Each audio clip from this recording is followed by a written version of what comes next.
We live. We live. Like, share, comment, subscribe.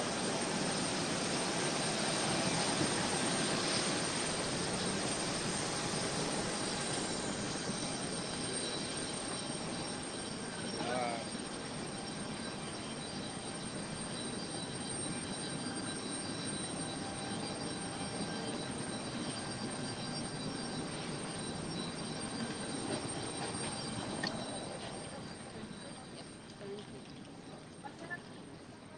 Like, share, comment, subscribe.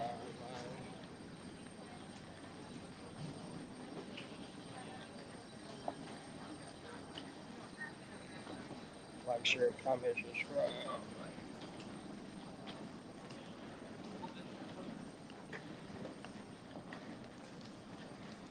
What y'all got going on?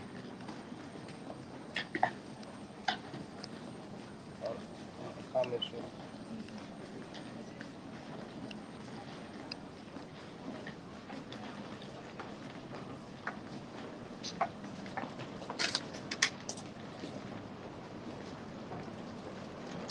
What y'all got going on? We're gonna get to it. We're gonna get to it.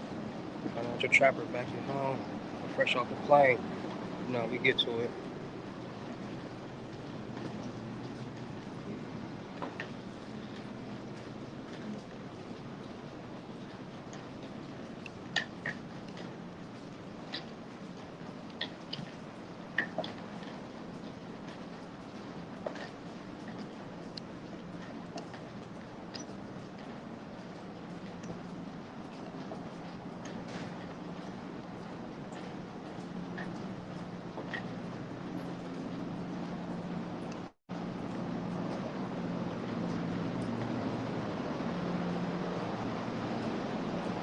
What it do?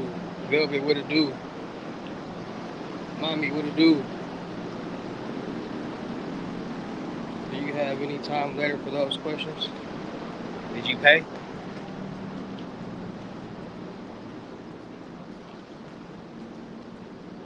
Good morning, good morning. Did you pay?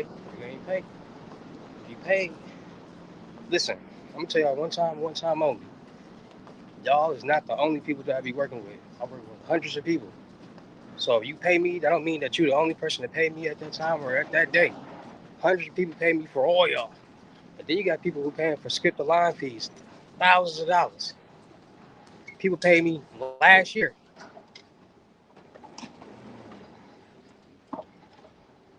I don't stop what I'm doing just to start following y'all. Other people before y'all. Y'all be like the only people. I know how many people thirsty in the world to get lessons from me. That pay all day, every day. And then y'all be paying the little fee. People pay extra. So they come first. That's the whole point of paying, me giving that option. Stop crying if y'all ain't pay to skip the line. That's all I'm saying. Please stop crying to me if y'all ain't pay to skip the line. If y'all ain't pay that extra fee, please don't cry to me. I ain't got time to be hearing people crying and shit. We ain't paid no fee to skip other people. Skip the line fee is $350. You want to be next $500. If you ain't pay that, please don't say nothing else to me about no lessons until it's your turn. Because the more y'all complain, the more I push y'all back because I be irritated with y'all. I don't want to talk to y'all because I'm going to be getting on y'all last in the lesson. And then you'll be like, oh, your customer service is back. Listen, y'all paid me. I didn't pay y'all. Y'all need me. I don't need y'all. Y'all want to learn correct information and take your time with it. It's going to take time. I'll be on lesson calls for 2 hours. Y'all be acting slow already. So I be have to really break shit down to y'all in the lesson call. So stop rushing me. Please stop rushing me. Because at the end of the day, y'all already know what this is. Y'all know what's going on and what y'all trying to learn. Don't try to be trying to learn something. How I want to put this? Don't be trying to learn something that's frowned upon and then get mad.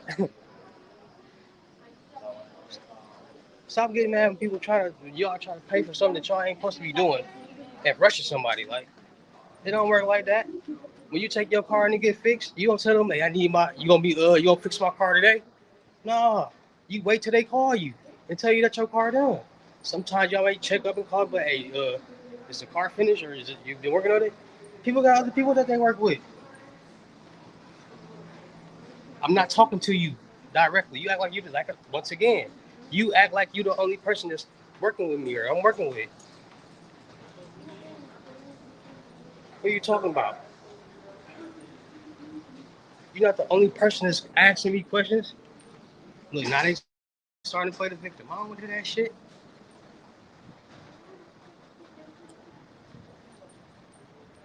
How the fuck I'm gonna give y'all a lesson? I'm in the air for hours.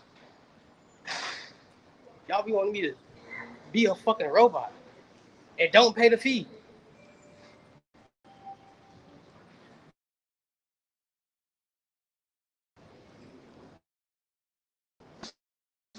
I should be irritating as hell. Y'all don't got no common courtesy. I just like, oh, I'll pay. You better give me my shit. Man, y'all better get in where y'all fit in. If I got time later, if your call is up later. If it ain't, then it ain't. It's coming up. Just like how y'all be asking a million and one questions, everybody else asking a million and one questions, and take notes. That's the whole point. That's why I only do 3-5 questions for that amount.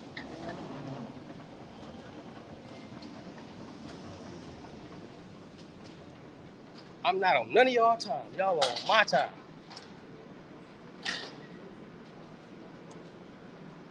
Y'all gotta start understanding that.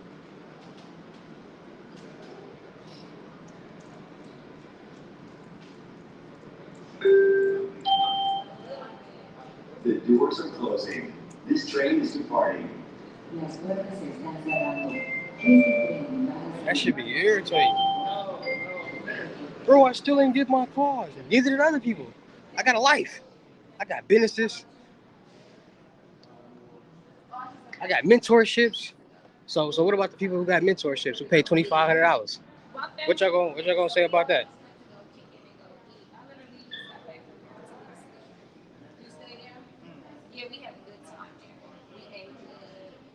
Say, why I never been like that. Didn't I tell you one time I'm not talking directly to you? I clearly just said that. Y'all see what a prime example right there. I'm not talking directly to you.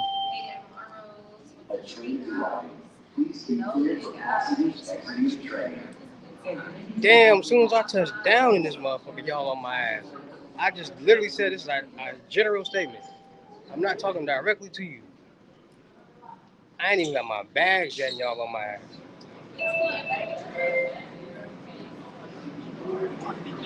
Hey, but we got James, we got the fireman, we got methods, financial trapper. You all good, Velvet. You all good. I'm just letting y'all know, like, bro, y'all got to chill. I know y'all want to make some money and do all that, and you know what I'm saying? A little razzle dazzle, but y'all gotta chill.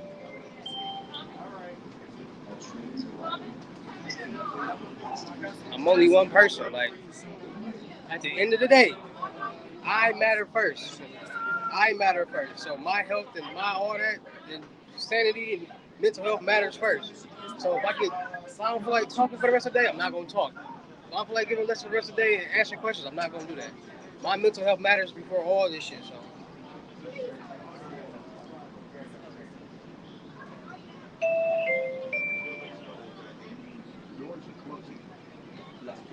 y'all don't be understanding how stressful y'all be. It be he and ha ha. Like I'm not a like I'm not in cybersecurity. Y'all be tripping. Y'all don't take life serious at all. Y'all don't take nothing in life serious until something happens to y'all. Y'all be just stop playing with me. I told y'all I'm back to the 2020, 2021 hustle. You compromise and shit. Listen, are you alright, man? Listen.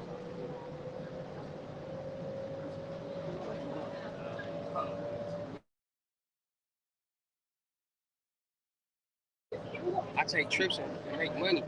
I'm trying to hear the exact same thing, but y'all be tripping.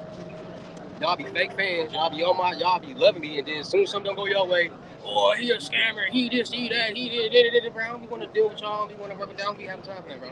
Y'all not trying to make millions. Please do not contact me. If y'all can't follow simple instructions, please do not contact me. This past week, I probably made over $250,000.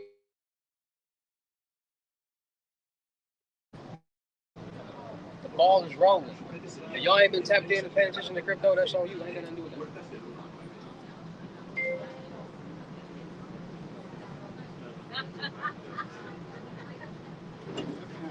What time? Oh, this one right here.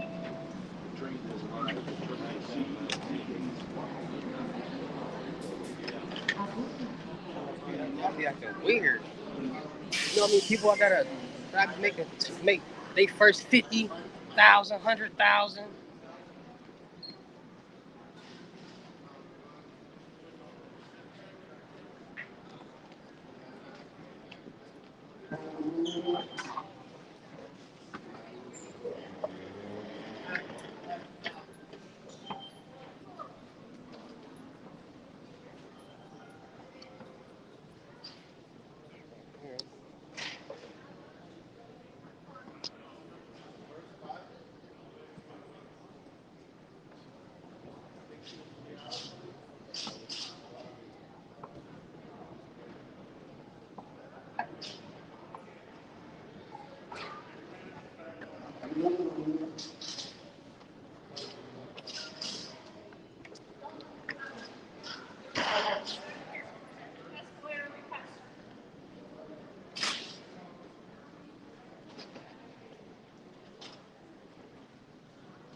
Fuck. Me too. I'm looking for the baggage claim. Yeah. Man, what the fuck they got going on in this bitch? Man, what's the next Oh, move, man? downstairs. What's the next big great move, man? I know you is, and everybody Man, don't know who you is, man. What's I'm the next... over here, man, trying to make it happen now. I'm trying to get my bag. There's this motherfucker downstairs. What downstairs at?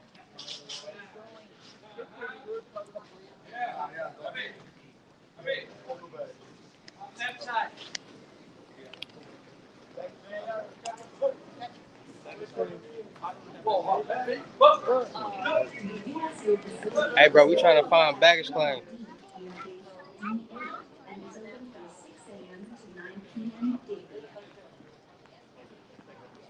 Like, share, comment, subscribe.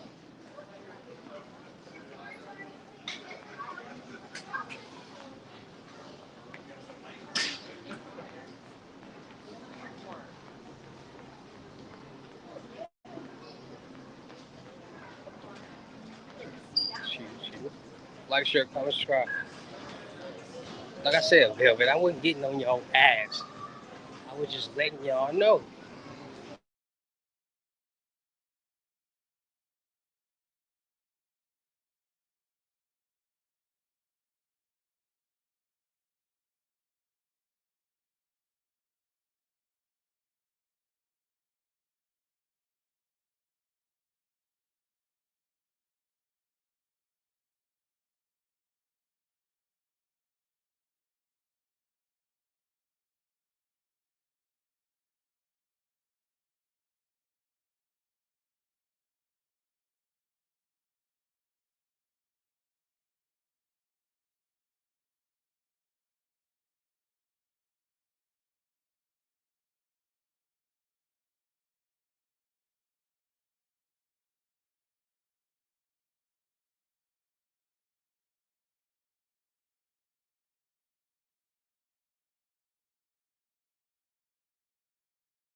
I wasn't getting on your ass.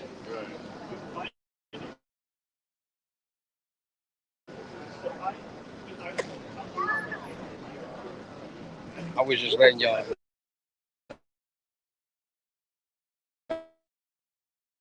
Oh, that's why I'm gonna start doing webinars.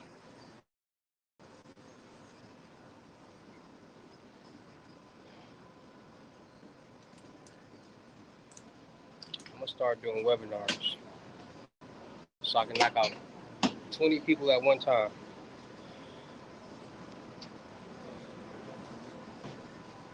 Like I said, I wasn't hitting on your ass. I'm just letting y'all know, like, sheesh Louise.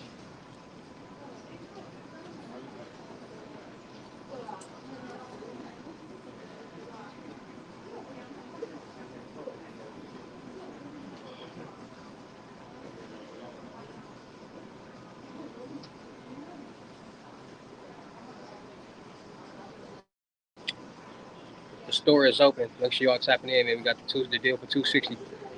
FaceTime 5 questions. 6 methods, 2 cards, $260. Cash App, Bitcoin payment. Get y'all unlimited gems for $600. Get y'all mentorship for $2,500. We got live cards. We got linkables. We got,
she probably on live right now.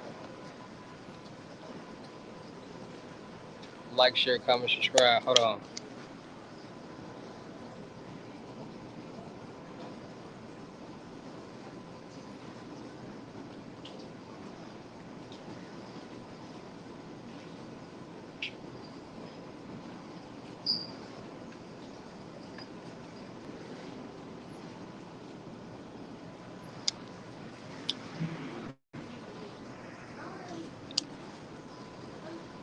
Hold on, y'all.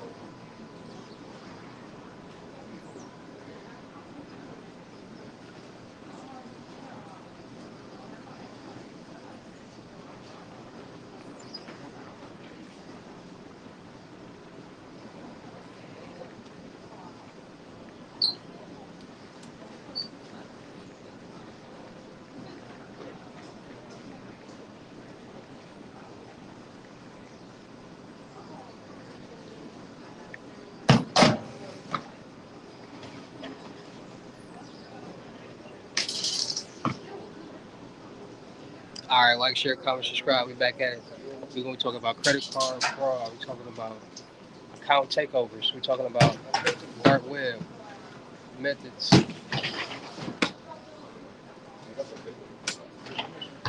Account takeovers been on the rise too.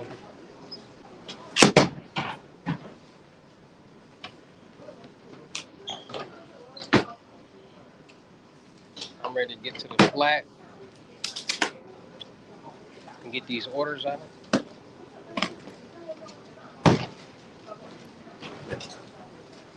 Carrying firearms with PSA screening checkpoint is prohibited by state and federal laws and regulations.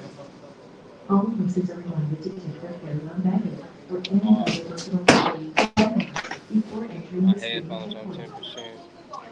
What y'all want to talk about next? Like, share, comment, subscribe.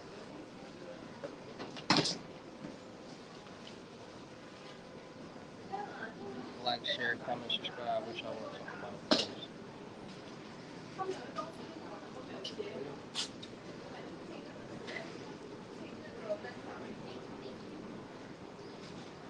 That's what I'm doing.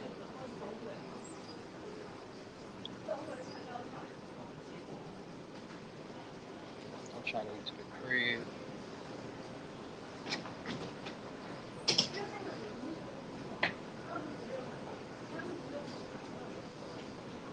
See my What y'all want to talk about first, though?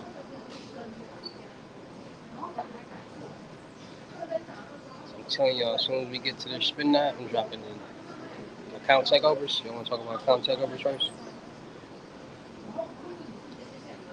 Shout out to cities and the states that y'all in, too.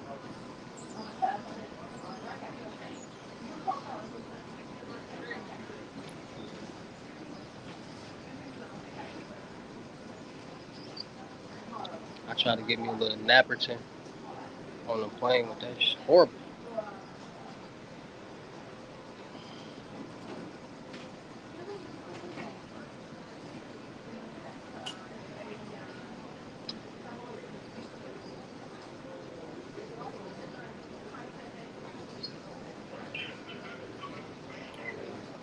I'm ready to, like, roll up and just drop sauce on, you know? Take orders. Hey, I got over, I ain't gonna lie, I got over 300 linkables and carbs. Then we got some BA accounts carbs.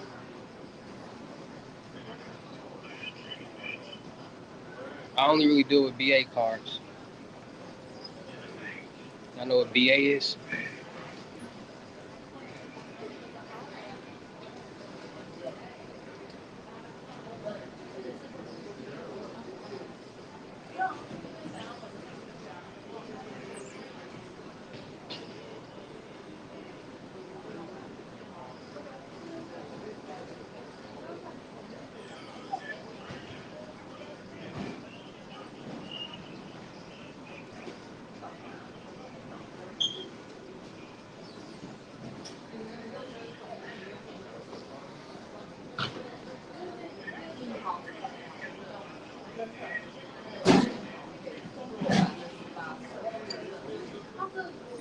Like, share, comment, subscribe.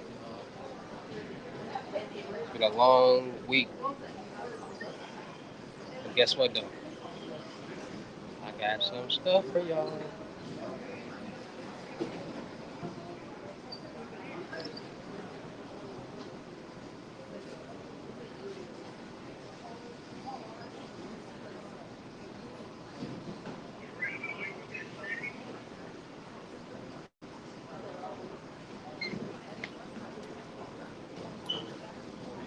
Like, share, comment, subscribe.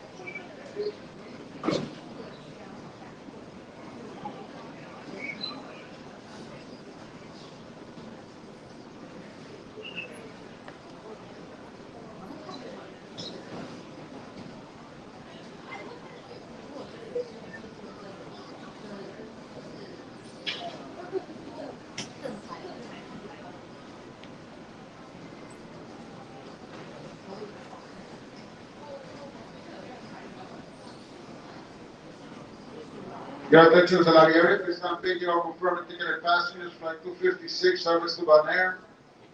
Paging passenger Nancy McMurray and Paul McMurray, please proceed to gate C39. Like, share, comment, subscribe. Where these bags at?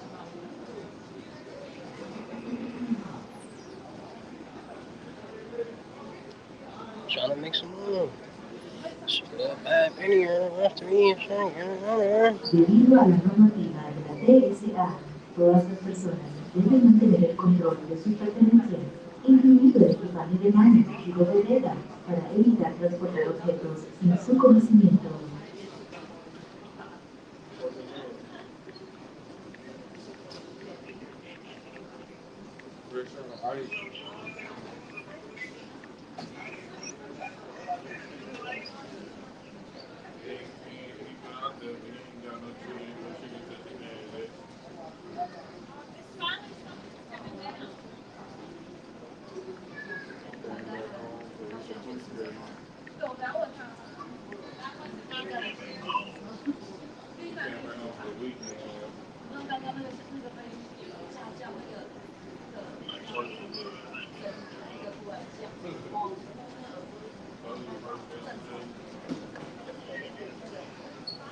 Like, share, comment, subscribe.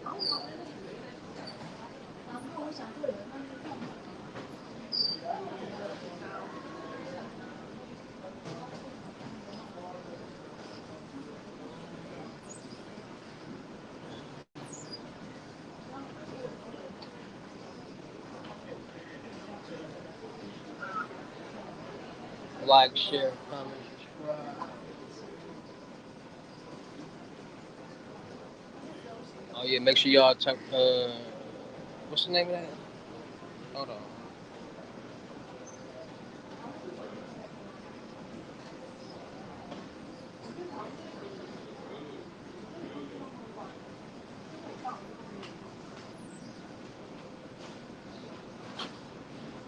Make sure y'all checking out Striker World on Telegram. I do accept paid promotion. Y'all want me to promote y'all channels, y'all whatever. Y'all can pay me and I'll promote it. So shout out to Striker World. Hey bro, this phone.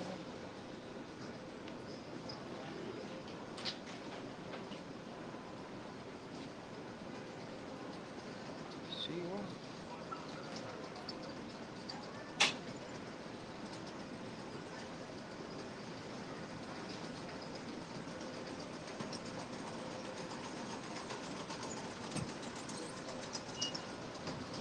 Good morning, council. Welcome to Act 1544 Greenfield. My name is Diane. If you have any questions about the title or warning, please feel free to come up and see me.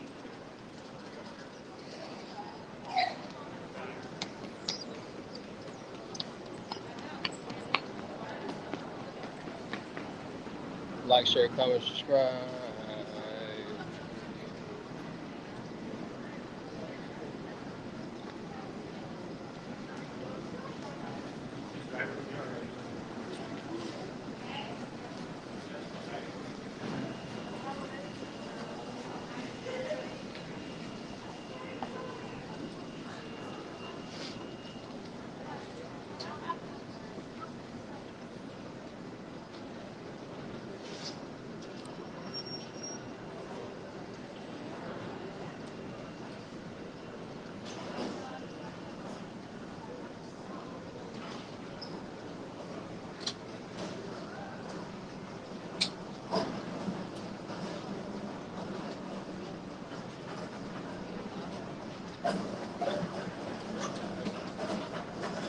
Oh, I am live on Facebook. Like, share, comment, subscribe. And these bags taking forever to come. I got shit to do.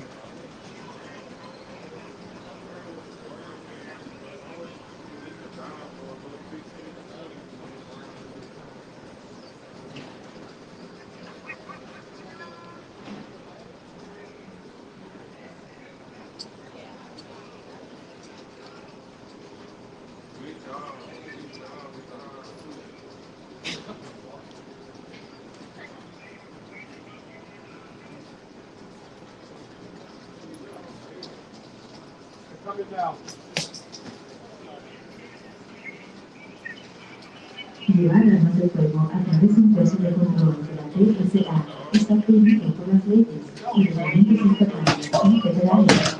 Recuerda, todas las personas que confieren y llevar armas de fuego, un equipaje de mano o cualquier otro objeto personal antes de llegar al puesto de control. TSA limits the quantities and types of liquids, jellies, and aerosols that individuals may take beyond the screen checkpoint. Like, share, comment, subscribe, man. 4 ounces or less by volume in individual containers. Containers must be carried in a single, clear, plastic, quart-sized, resealable bag. I'm ready to get the fuck out of here, man. Hey, matter of fact, BOGO today. Buy one, get one free. You on here? What it do? Be sharp, what it do? BOGO. Buy one, get one free. On all cards. Don't miss out. I gotta get these old ones out the way. So BOGO. I got plenty new BA cards.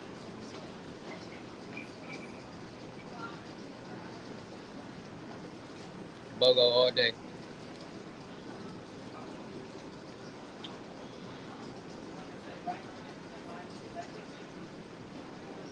Come on, brother. Certain measures have been implemented to ensure air transportation safety.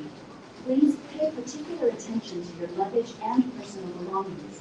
Unattended luggage and Who would personal have it? belongings will be treated. You know it. Had to go get that. Had to go make some Do not be runs. persuaded by strangers or individuals who do not know well to take articles aboard the flight. Had to go work. Now we back. While these measures are in effect. Who need that work? We got new methods.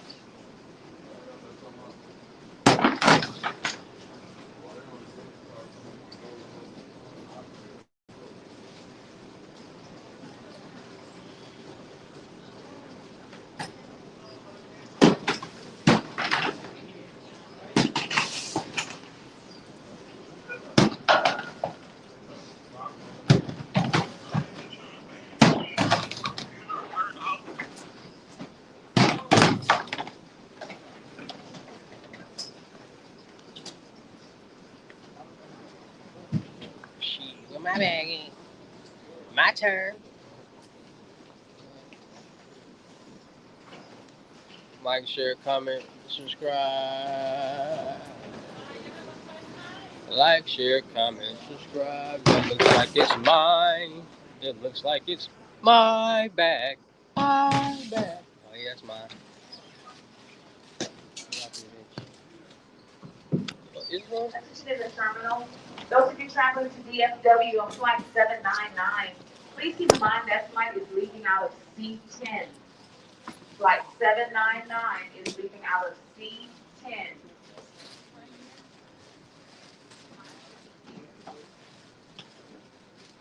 My shit dirty as a bitch. Excuse me. Like, share, comment, subscribe. We out of here. Out this.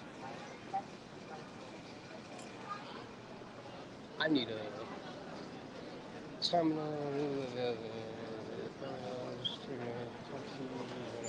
Parking.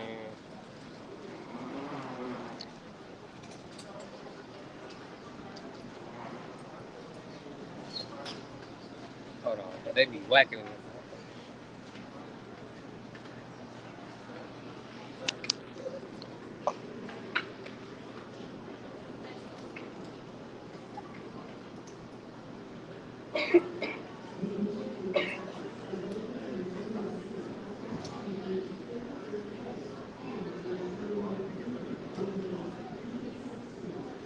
On the G.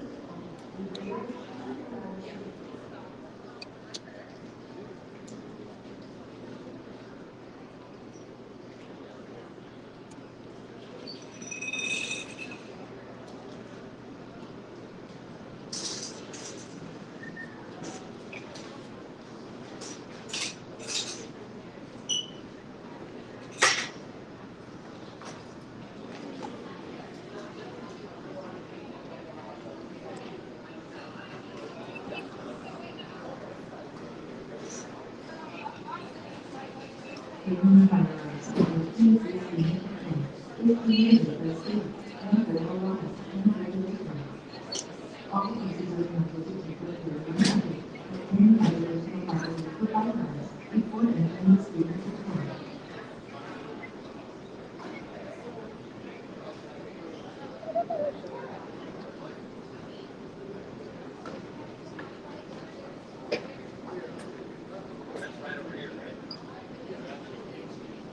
Yeah.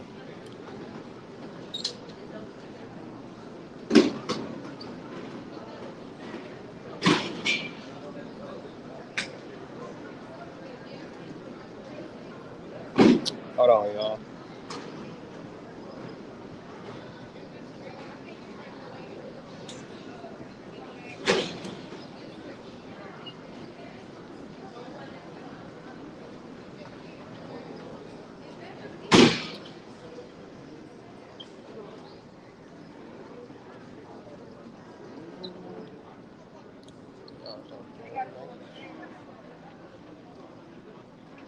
Bro, they be charging me like $150. Oh, Lyft gonna charge me $70.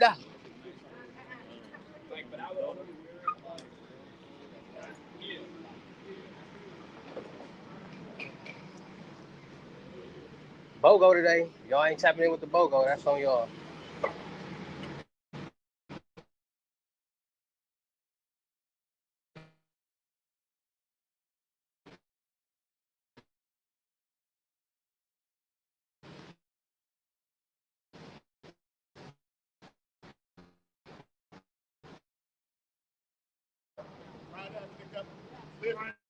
Have you already scheduled?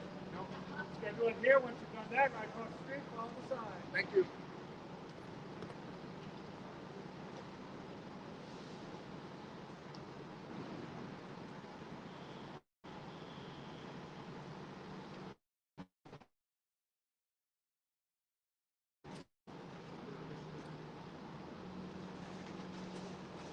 Good morning, ma'am. What you looking for?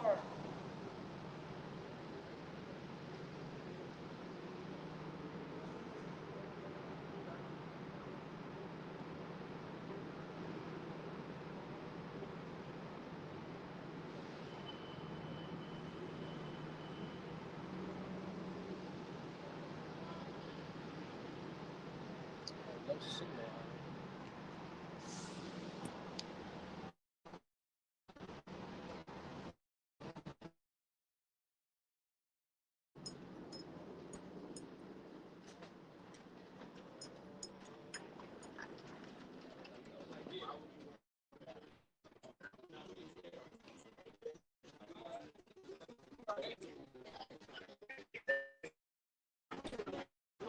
Make sure to come subscribe. We're doing BOGO all day today.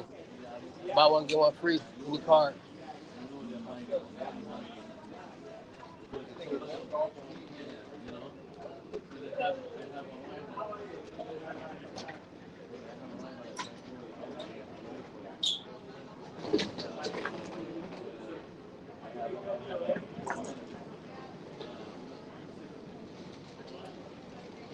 Like, share, comment.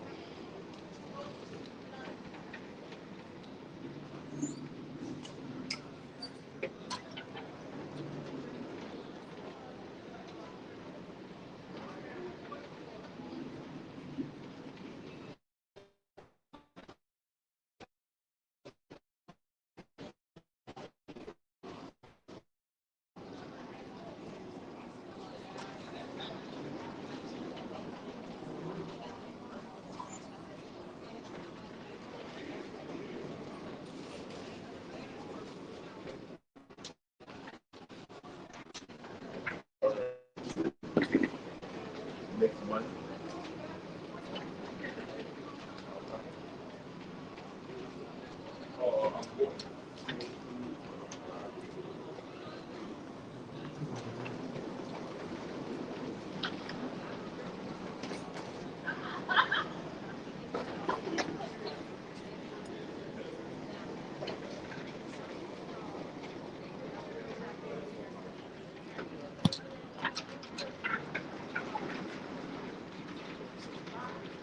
Due to TSA regulations, all individuals must maintain control of their property.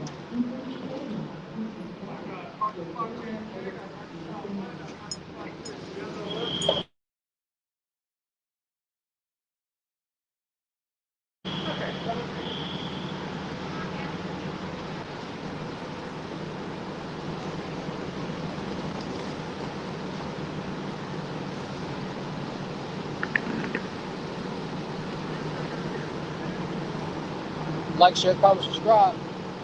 Hey, this, excuse me, this A and B, live zones. Right across the street, That's A and B, follow the right? sign. All right, if it ain't, open your eyes. There's some like weed out here.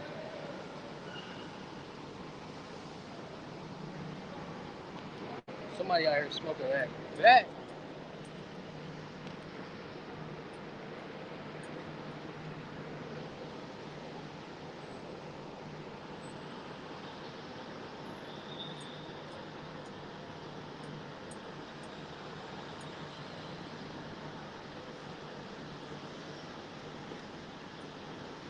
Somebody smoking that bag.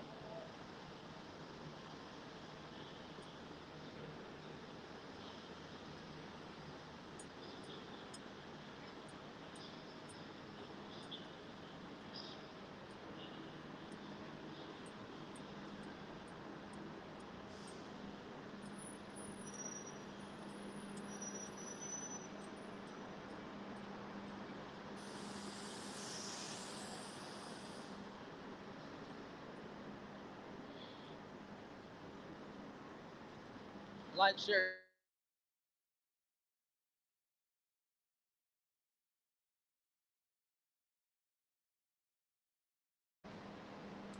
Jeez Louise.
Like, share, comment, subscribe.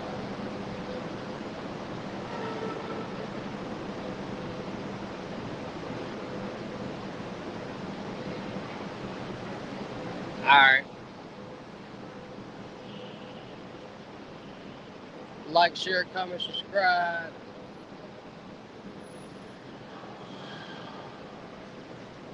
Make sure y'all tapping in to the live streams on all the YouTube channels, Twitch and Facebook. I'm doing a BOGO deal today.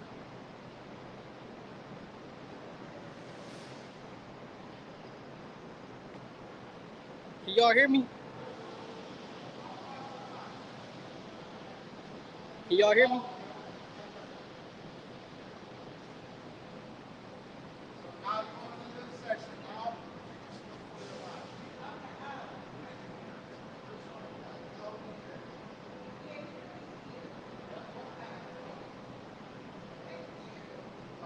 Can y'all hear me? Let me know if y'all can hear me or not, because I'm gonna drop a quick little gym real quick.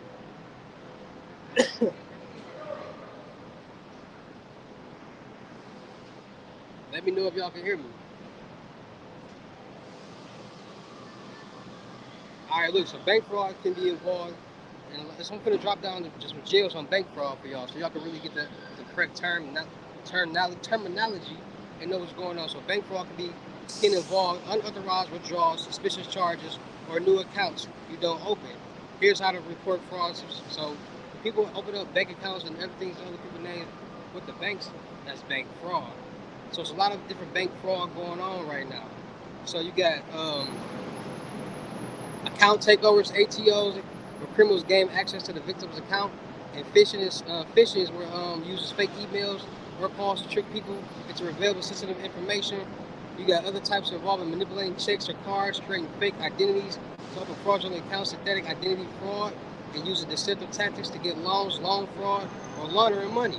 So loan fraud is very popular right now. I've been telling y'all, loan fraud it's been popular since COVID, because a lot of people are starting to realize and see how easy it is to get money, lump sums of money, with credit. And that's why other people use, you know what I'm saying, other people's identities or synthetic identities to get these lump sums of money or loans or whatever, so it won't come back to them and they won't have to pay it back.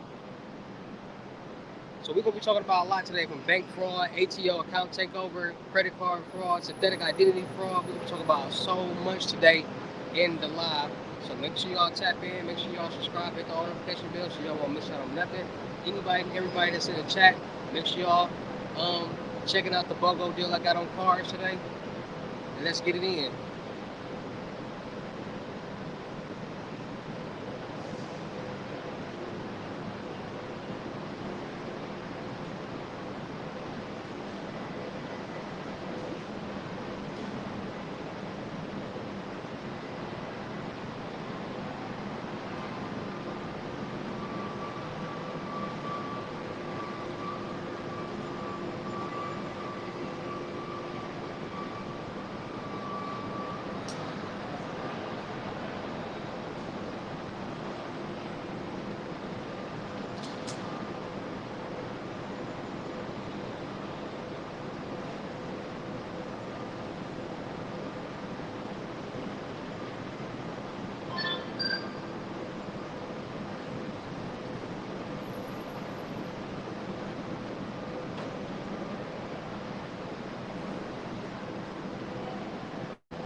Like, share, comment, subscribe, man. It's hot.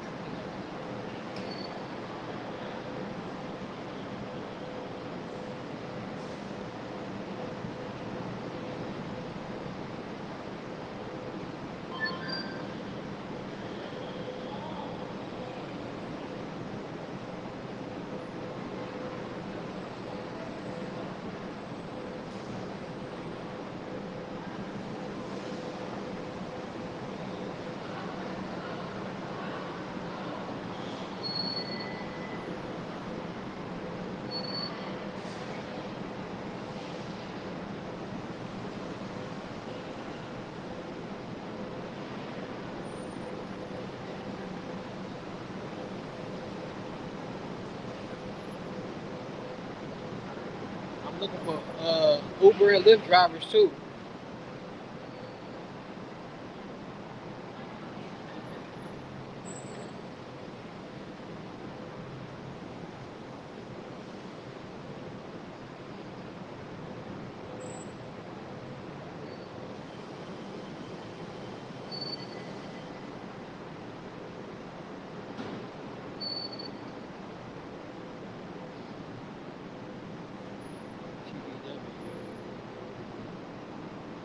BBL Drizzy.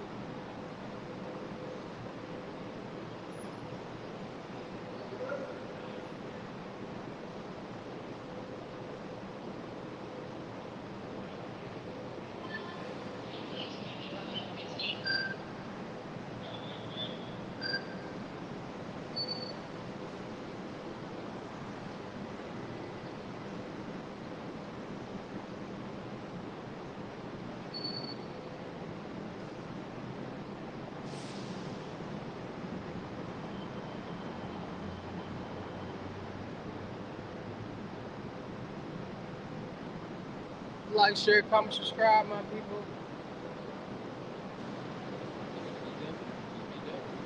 Yeah.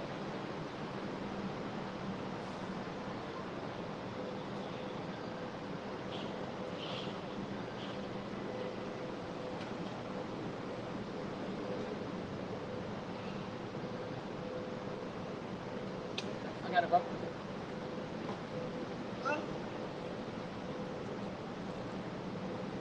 Alright.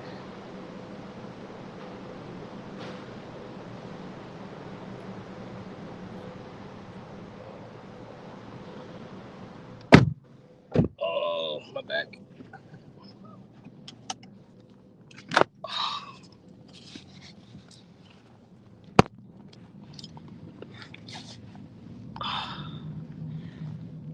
Like, share, comment, subscribe, y'all. We finna be in here for like an hour. Literally an hour.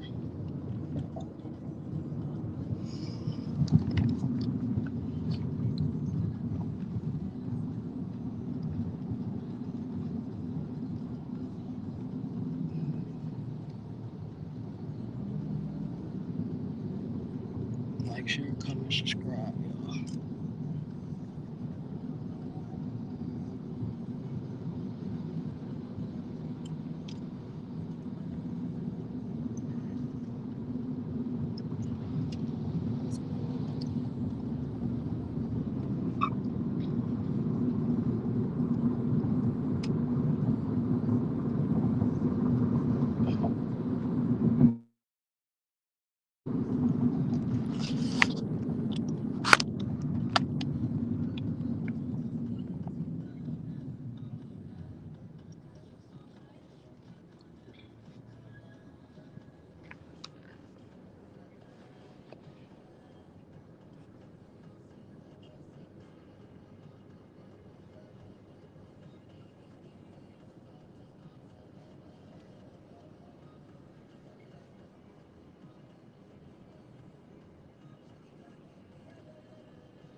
Like, share, comment, subscribe.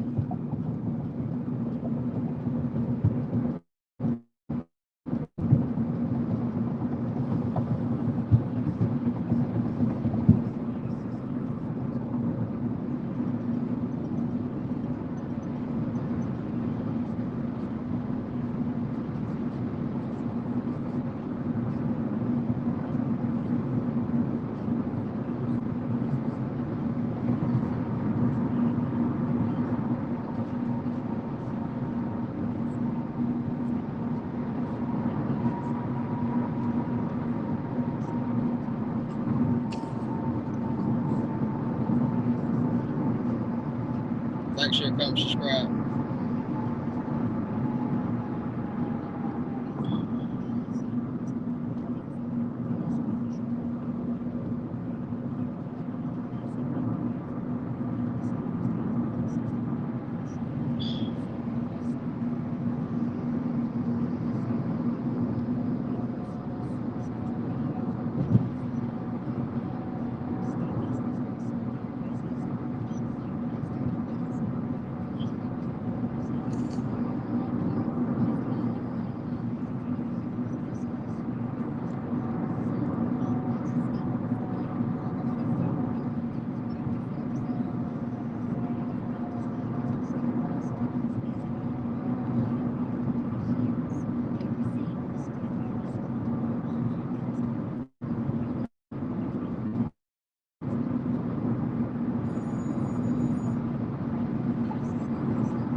Hello?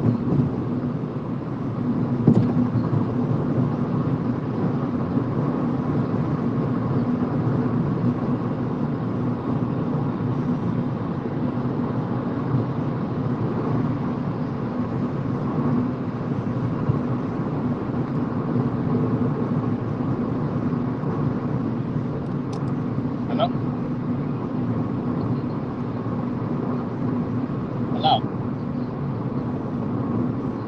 Who is it? Who are you looking for?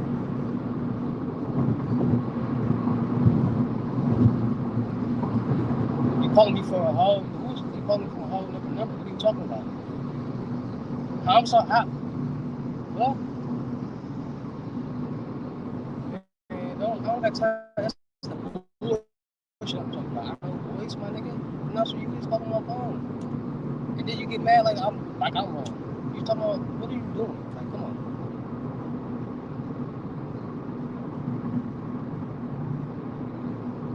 Like, what are you talking about? I know who this is. I know your voice. No, I don't. That's it is a big deal because you're calling my phone, talking about some hello, you saying hello. Who is this? And then you get mad when somebody get on your ass.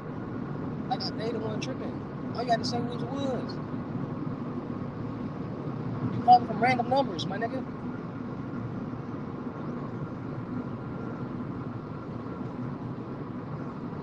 You calling me off an app phone. You expect me to know who it is. I was just texting you from a whole different number. Why you just didn't call that phone? Like, come on, man. You're not calling me. You're not calling nothing. You're not calling this phone.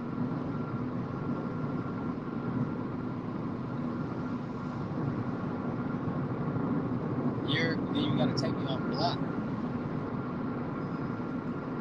What's up? Where you at? Where you at? Where you at? What you gonna do? Alright, oh, you get over.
Tap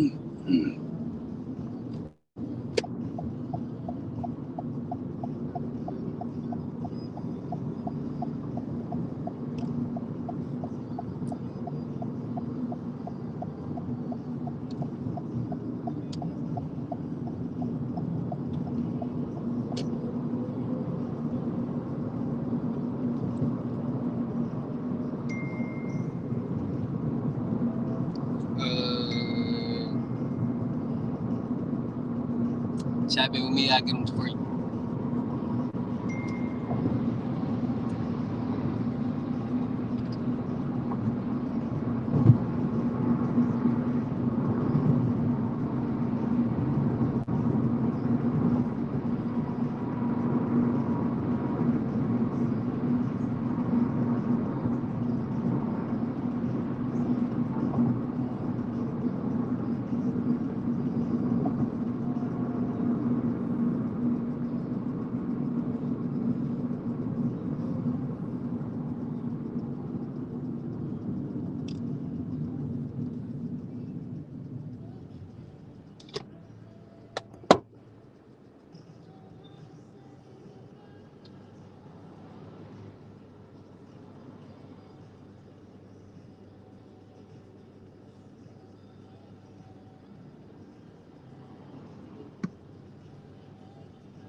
Like, share, comment, subscribe, man. I told y'all I was gonna be in this car for an hour.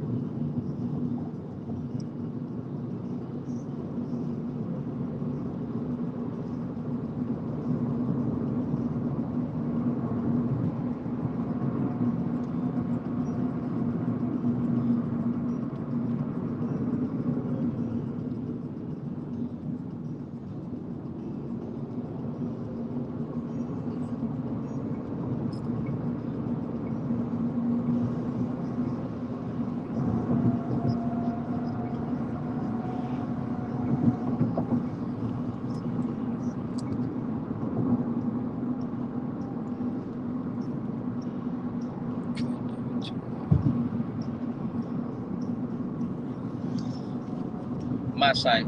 I got the site for you. I'm the site.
When I told her, I said, yay, yay, yay.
This one, sir? Yep. Thank you, sir. You're welcome, sir.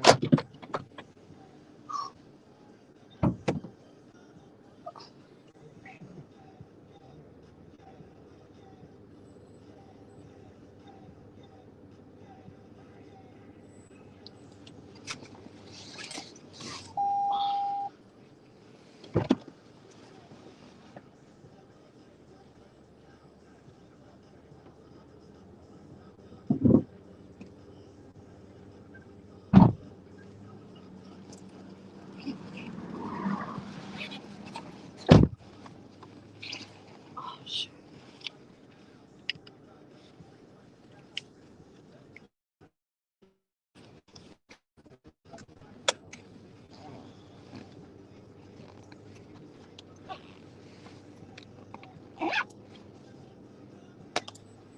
Oh, shit. Say what? What's the purpose of the? What's the purpose of you being broke? The fuck?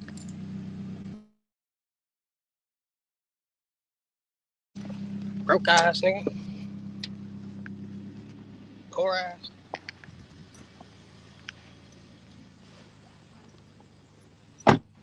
What's the point of y'all watching? Oh shit.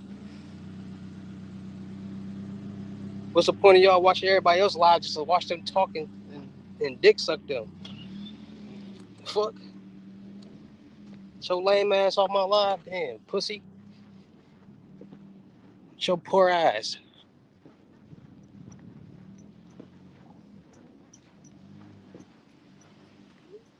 Poor ass nigga. Bitch ass nigga. As always you broke ass niggas that got something to say, my nigga. If you ain't tapped in with me, don't watch my shit, bitch. God's time, whatever the fuck your name is. Pussy ass nigga.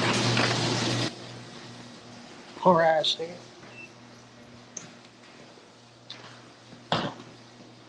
Bitch ass nigga.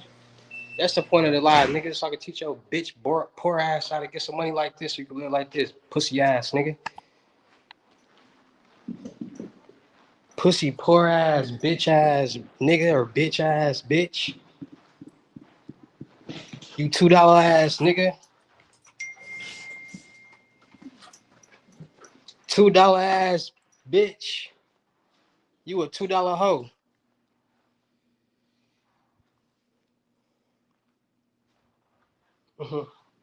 You a $2 bitch. Whoever, hey, get on dude ass. Whoever God's time. Get on dude bitch ass. Who is this bitch ass nigga? What's the point of this live, nigga? Don't watch my shit, nigga. What's the point of your life?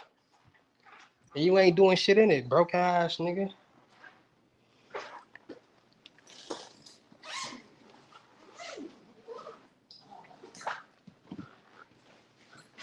Poor ass nigga.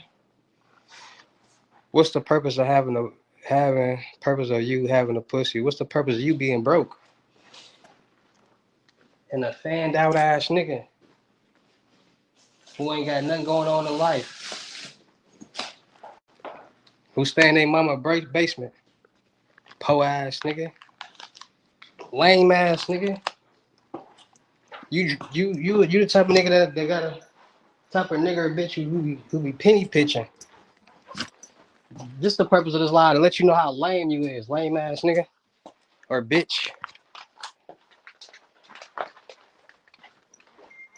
You my fan. Keep watching me.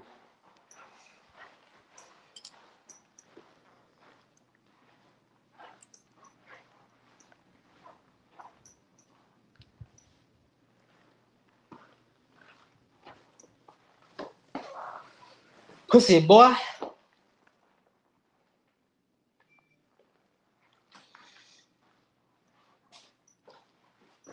Y'all be some homeless ass kids. Y'all parents don't be giving a fuck about y'all. That's why they be leaving y'all in the situation that y'all in. Y'all be depressed and mad and broke and sad.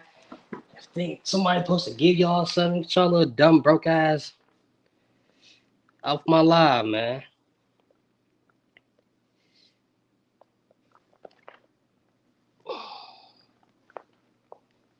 Niggas barely got a pot to piss in.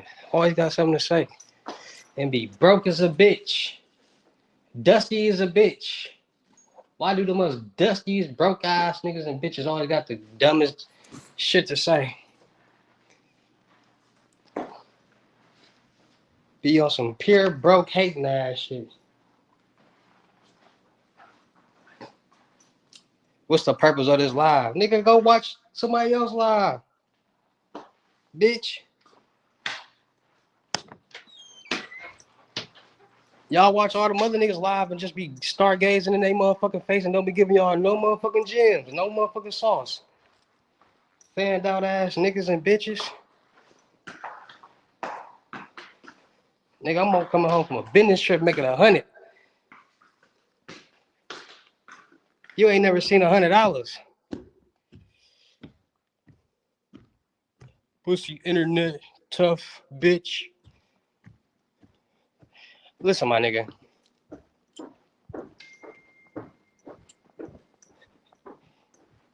I have somebody pull up to your house that's 6'10", the clown outfit, and look for you. Your IP is not hidden, goofy.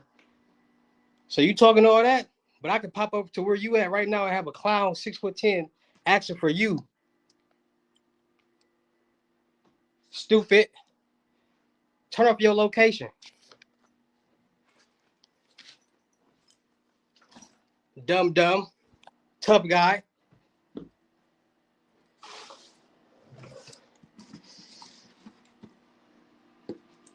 I ain't arguing with no broke ass nigga or bitch. You a broke ass nigga for real though, in real life. You a broke ass nigga. I ain't gonna lie to you. I just was bored, bro. Until I came up here. I'm off you though. You still a broke bum ass nigga.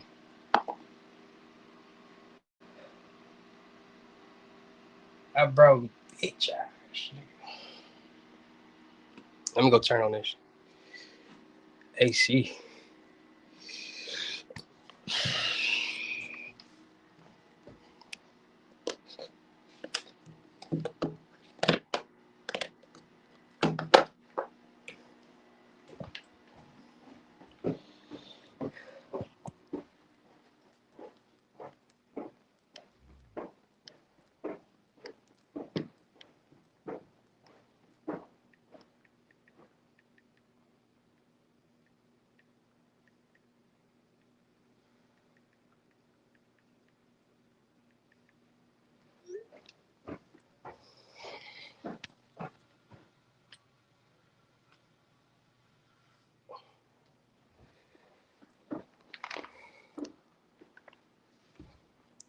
Bro.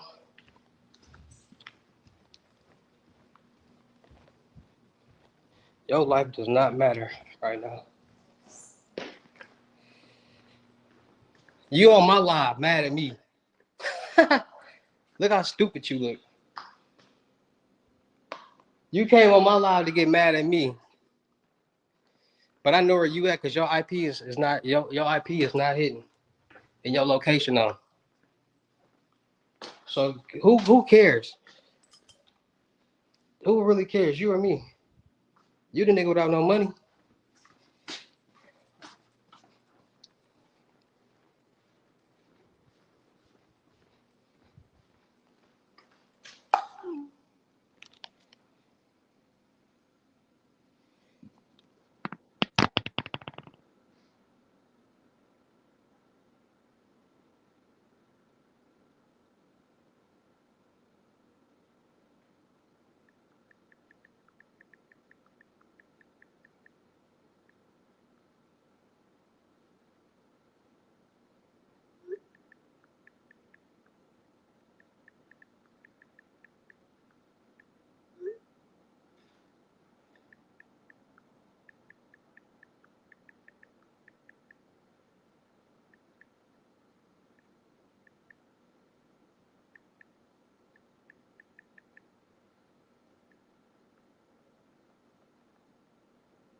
Oh, it's hot.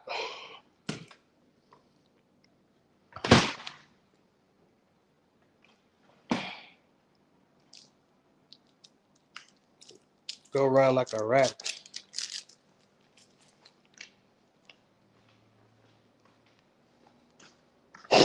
You a clown ass nigga.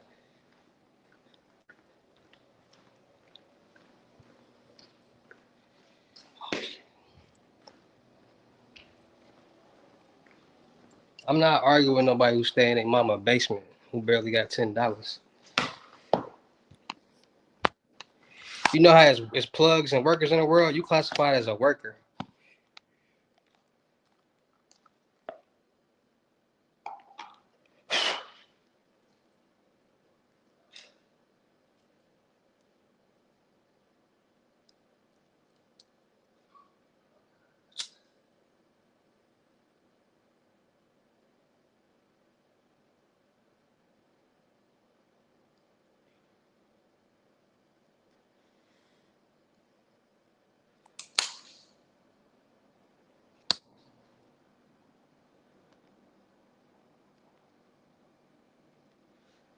Pay the fee.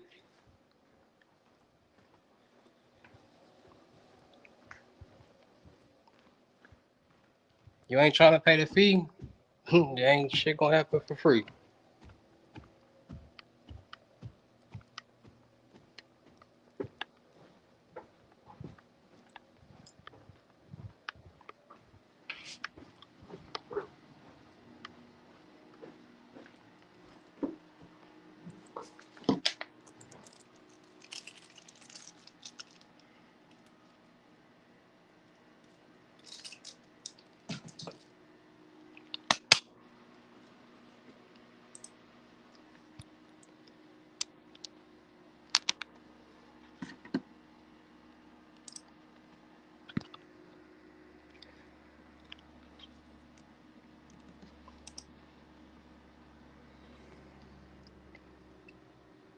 Come on now, you know the prices.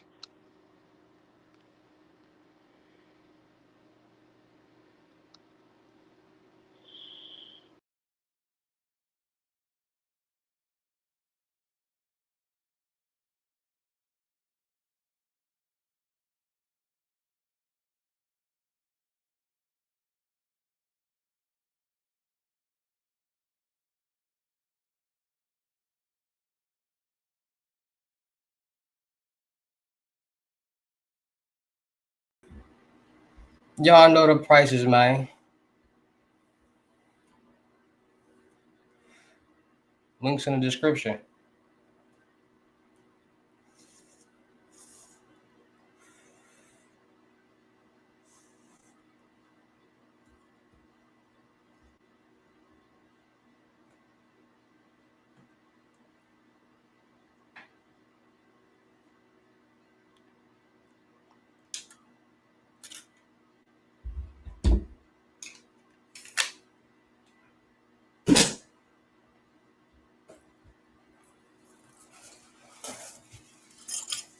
Like, share, comment, subscribe.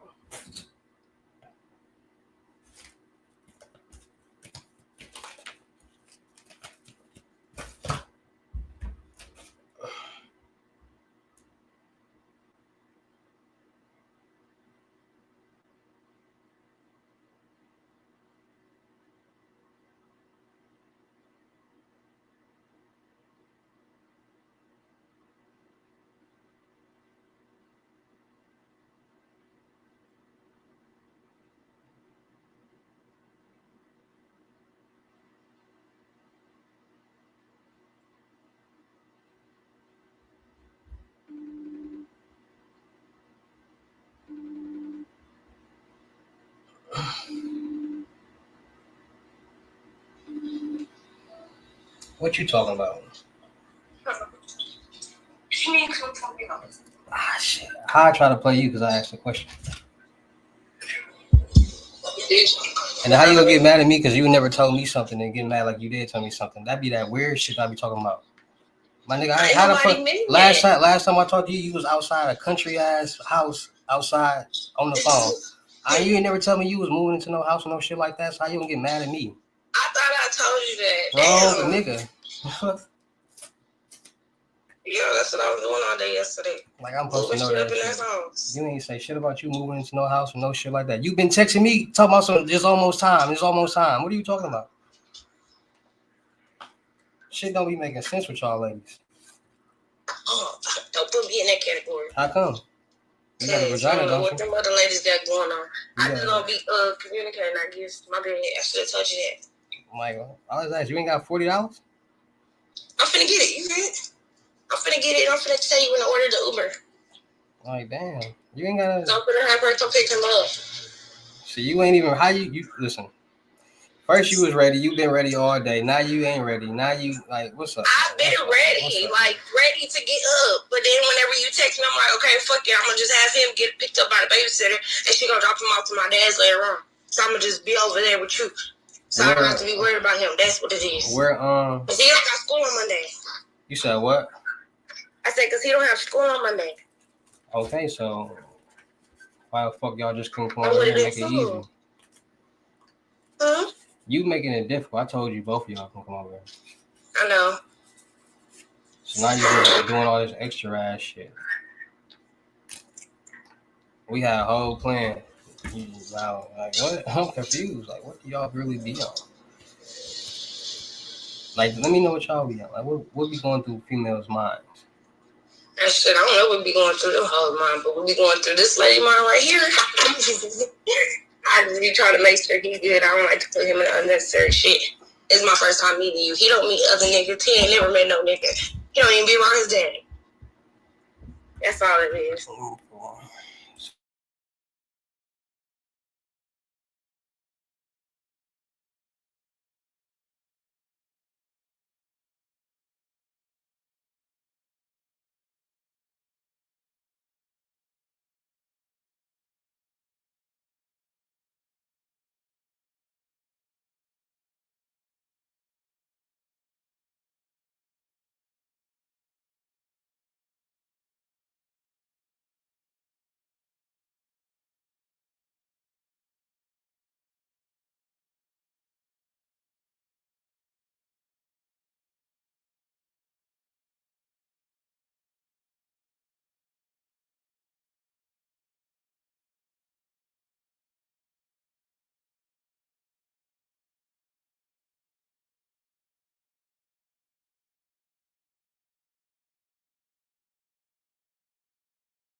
I'm the one that's at home. I'm ready. I'm ready. here. I'm at ready. the place where we were supposed to. I'm Like, ready. I'm confused. Like, I don't I'm be on ready. that. I'll be on some, you know. Can't win in life like that. I'm ready. Communication is everything. You want So where you at? the address that I sent you? Where he at? In the house. So when you trying to send it when you get here? No, she was gonna come get him from here. When she coming? So we can send it. That's what good. When I send it, she was gonna be on the way. She 11 minutes away. She stayed 11 minutes away from here. So I was just gonna put all that in motion. Is you ready? Yes, I'm ready. All right, send me where I'm. My bag been packed. Send me the what's name and shit. The Bitcoin. I mean the Bitcoin. Cash App and all that's gonna book the list. I'm sending Bitcoin. it to the. Okay. I ain't mean Bitcoin. That's something else. No, but okay, I see what you want. No, I meant send me your Cash App so I can see you the 40. All right, I'm finna send it. What the fuck you mean? You see what I'm on? Bitcoin. I did with Bitcoin. I do Bitcoin loans. I know. I heard it. Okay. Come on, man. Cause I'm end up getting to work and just making some money on your ass. I ain't. I tell everybody too, so you good. Right. I was just laughing when you said it. It's cool. All right. I deal with this shit too. All right. All right. You want me to stay on the phone? No. Like, share, comment, subscribe. We live.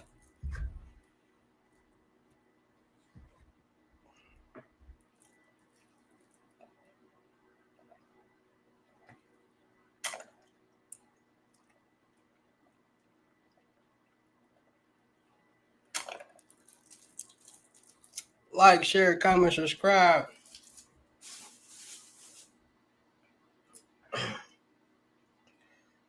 Chicks, boy, they be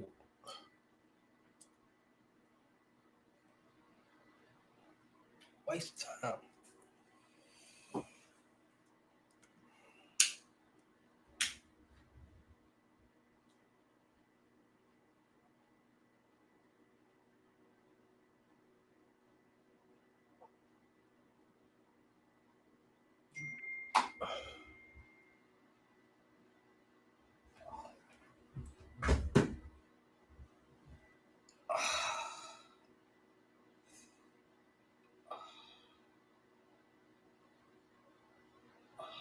Back.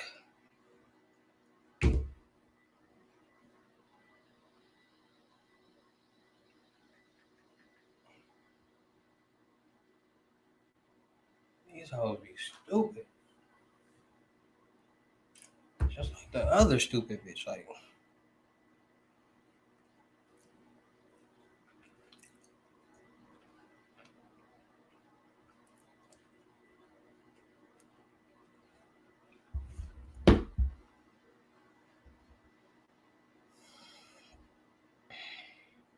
ain't nobody finna bag these.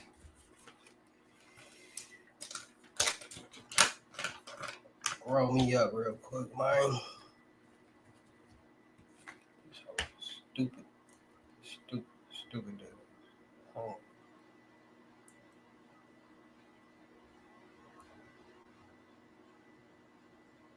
Yes.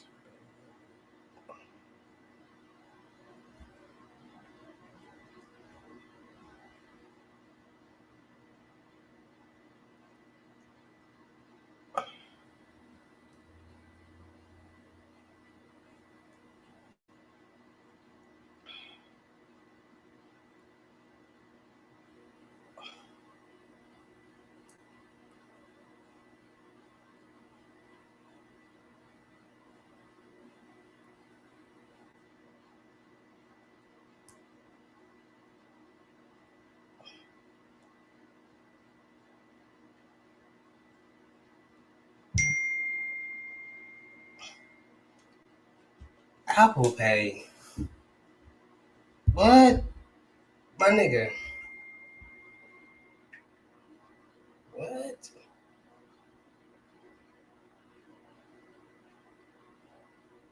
My nigga Cash App. Damn, I hate chunky ass hoes.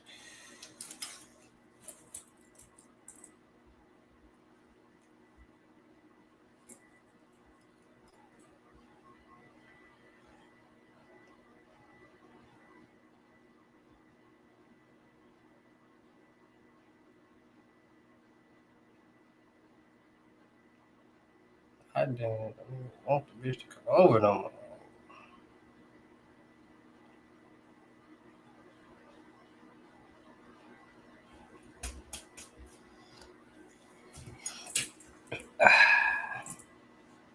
Like, share, comment, subscribe. Hold on.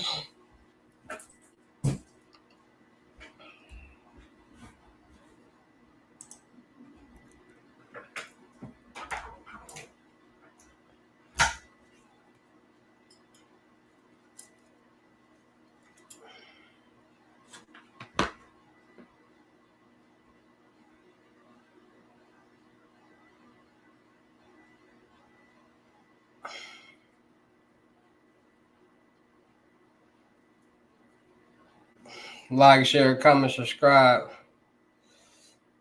We ain't been in this seat in a week.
You ain't gotta come.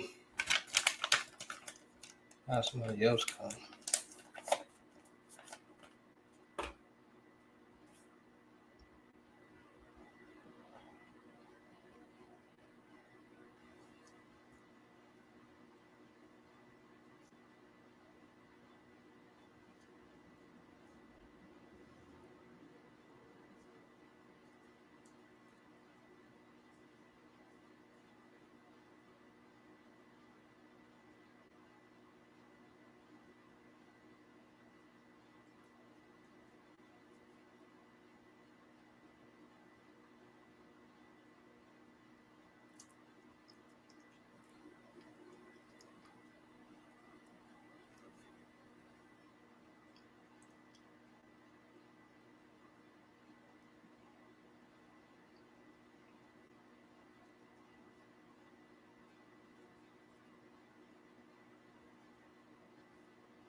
What up?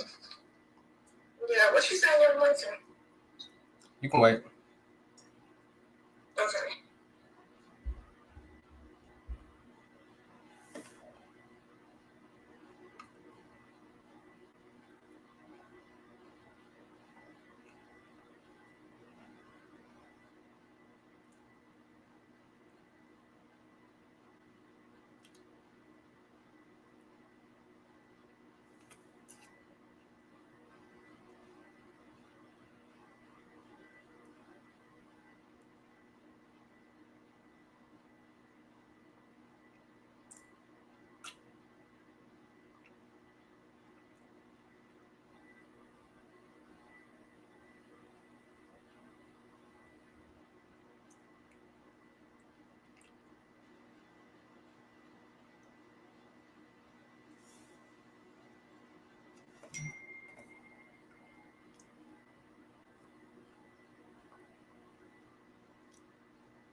Woo.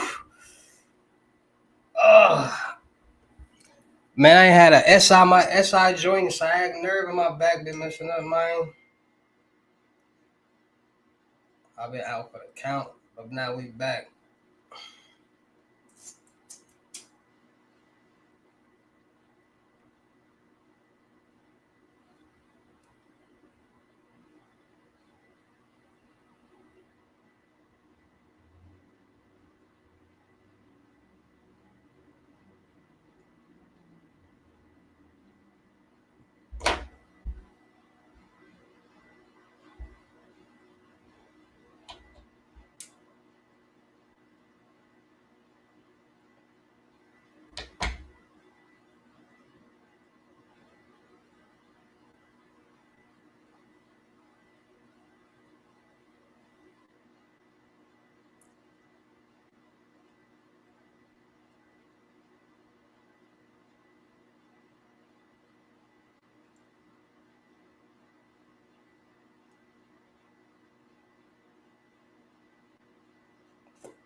Oh, my back.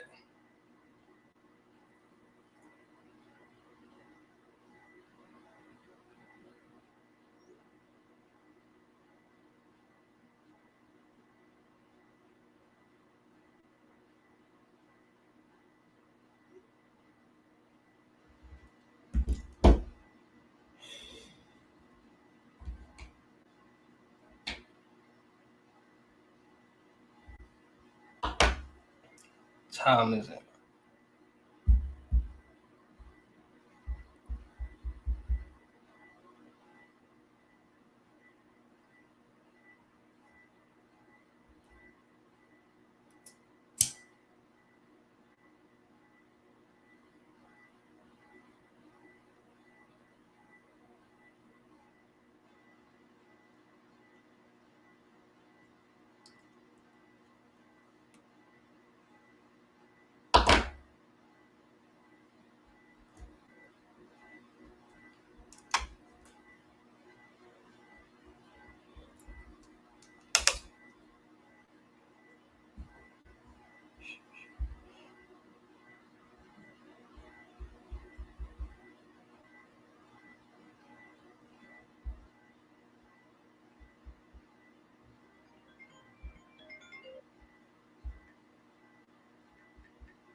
talking to her. Next time we're talking, she's dropping me out back up at the hotel. And I'm like, what? With Thrivent, your personal finances aren't just personal. We use money as a tool to help all the people we hold in our hearts.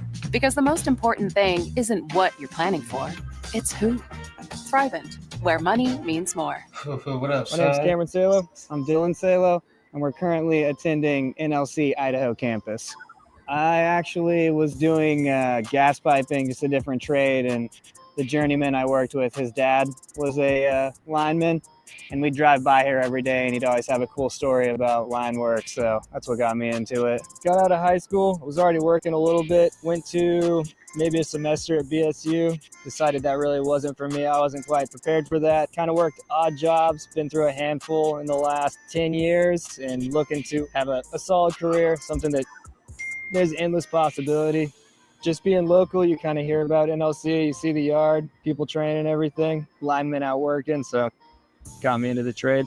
It's been good, it's fast paced, definitely want to come prepared and apply yourself. You get what you put in, so like if you're about it, you're gonna learn a lot. You're gonna get an experience of everything. There's lots of opportunities to actually be hands-on. We're hard workers, we're not like skip out and that kind of stuff. So, and once you get outdoors and you're working, it's hard work, but being outside makes all the difference. Come prepared, come dedicated. This is going to be your life for the next 15 weeks. So take it serious because there's a lot of opportunity here. It's just a better long run plan to have.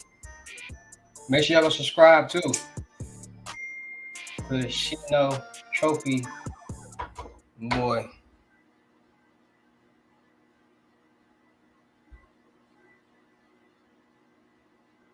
Oh, I started my crime life off when I was like stealing candy and stuff. Right.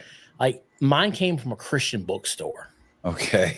So what ends up happening is my aunt, who's a divine Christian, was like, hey, do me a favor. I'm like 14. She's like, take this back to the Christian bookstore and return it for me and just get the money back. The guy knows who I am. No big deal.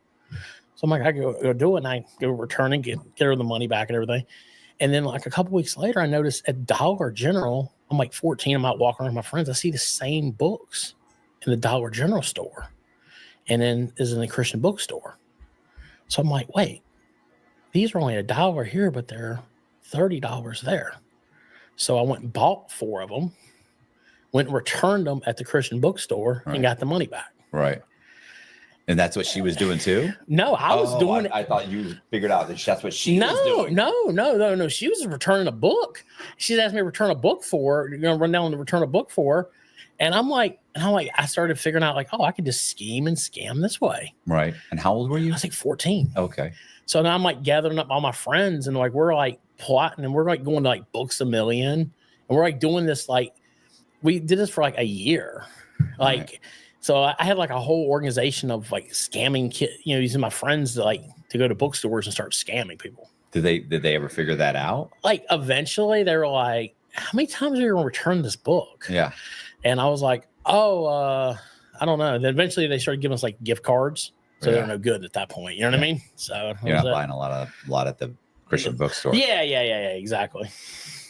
But yeah, and then so I was always like trying to always think ahead, like how can I make money and and everything like that, and that scheme and scam like that. And basically I was like 16. My mom came to me and she's like, hey, look, I found a dude. I want to get married. He does not want to be a stepdaddy. I'm going to give you the house. I'm going to give you the car. Go to school. Do not fuck this up. And make sure you just go to school and everything will be fine. So I go for like the first year, right? Then I find this thing in it's like a magazine. It means how predated this is. It's like 96, 97. Get your high school diploma from home. And it's like a correspondence place called International Correspondence School in Scranton, PA. It's like for people that are like kids that are like traveling or kind of, no to GD, yeah. Yeah, it's but they can mail it. You can mail it off. Like you could do your classes at home and like over the phone and like take your tests and stuff like that, everything. So at the age of 16, I started doing this during my summer between the start of high school and ended up graduating with enough credits before the start of actual high school. And I went turned the paperwork in and and the school's like, whoa. This is supposed to take like 3 years. What are you talking about? Like, no, I'm done. Like, here's all my certifications. I've completed everything. Now, they're like, well, how did you do advanced algebra, all this and that? Because I didn't have the grades for that stuff. Right. And what I did was I paid somebody that knew how to do it. Right. Took the test for me, passed all the correspondence, and that's it. They were flipping out. They're like, this can't, because there's 3 or 4 kids started signing up. They're all going to do it too. Right. They're like, well, we can't have this. Right. So they actually made a law in the county banning this correspondence school in the whole county. But by that point, I've already graduated. So I graduated. So I started working. Because my thing was, I was like, I need to go to school, man. I need to work. I need to make money. So I started working at a hotel, and I'm working at Holiday Inn doing banquet setup. And I run into this guy named Barry. He was like a just classic con man. He's working the front desk. He's like getting people's credit card numbers. He's doing scams. And he takes a liking to me, and he's like, man, let me show you a couple things. He starts showing me how to like take people's credit cards and order stuff. And the main reason he was doing it was because guess what? I'm 16. If we get busted, he gets no trouble, and the 16-year-old gets in trouble. What happens to me? Nothing. Right. So I started doing scams with him. He introduces me to warranty scams and life changes. What are warranty scams? So, like, for example, these microphones, right? Yeah. These cameras, they're very expensive, right? Yeah. Well, what I would do is most companies offer a free warranty. So what we do is we would call these companies up and say, hey, we shipped in a camera to you. And then we would do a reverse address search. We would say, how'd you ship it in? We did it by UPS. And UPS, like, okay, well, do you have a tracking number? You can provide us proof. We'll just send you a new one. Okay. Right. So I would call UPS up. And then I would sit there, and this would take several steps. Call UPS up would be the first step.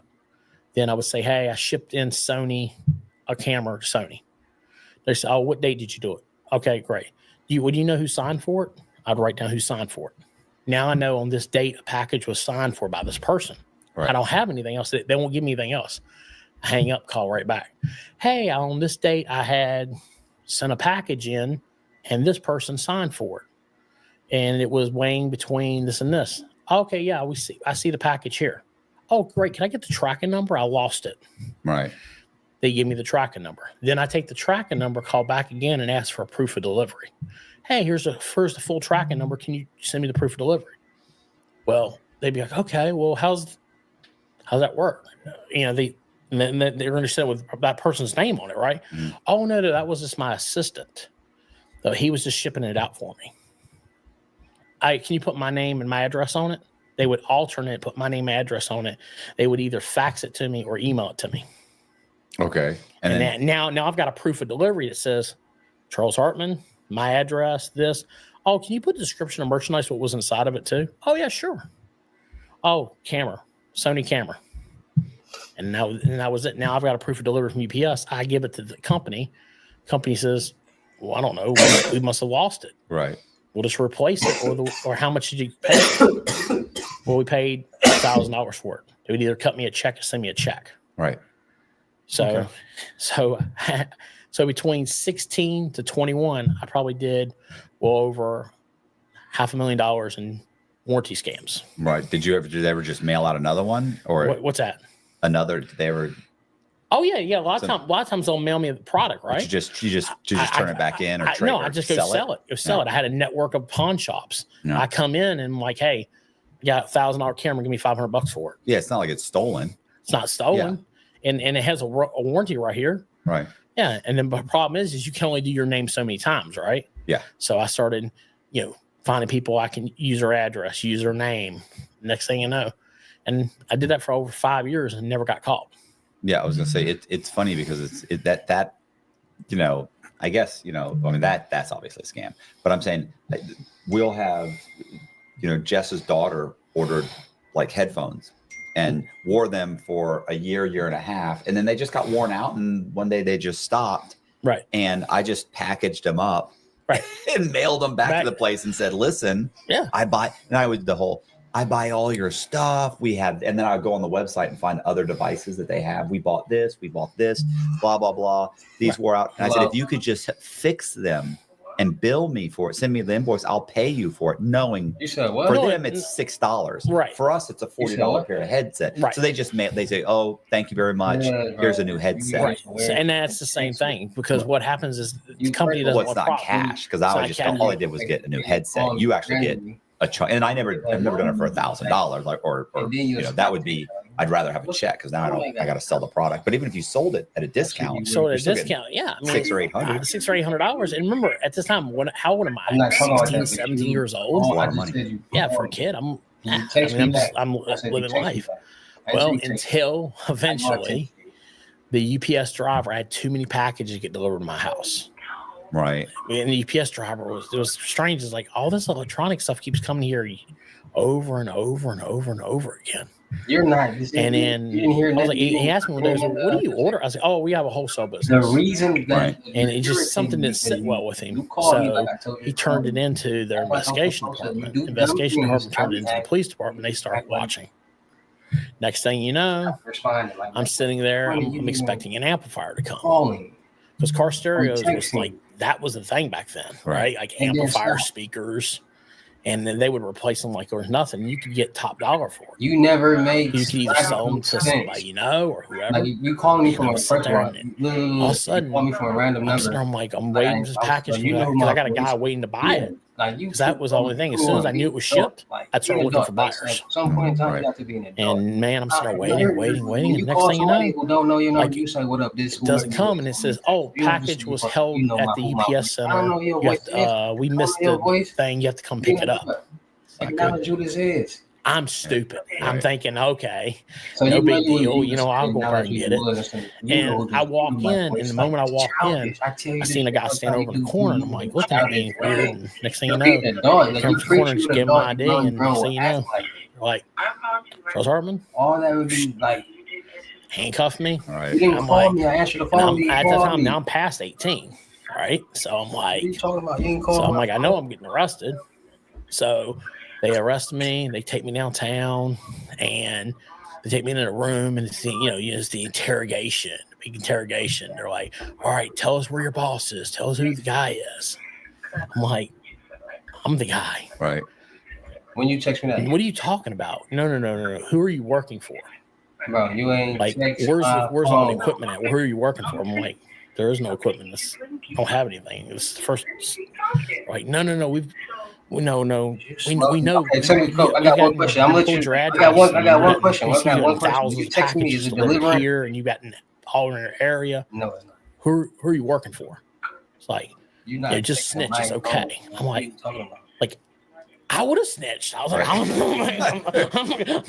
going to jail here. Right. Like, I got nobody to snitch on but myself. And they're like baffled. They don't know what to charge me with. They don't know to charge me with fraud. They don't know to charge me with, they finally end up charging me with attaining property on a false pretense. And I'm like, Do they have a dollar amount? Because I'm assuming nothing. Just for that particular one. So all they ever got me for at this point. So they basically take me in front of the magistrate. And at this moment, I've never been in trouble before.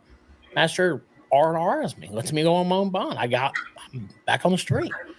Detective calls me like a week later. He's like, I don't even have a lawyer. I went to the arraignment or whatever, and I was like, I guess we'll get an attorney or whatever.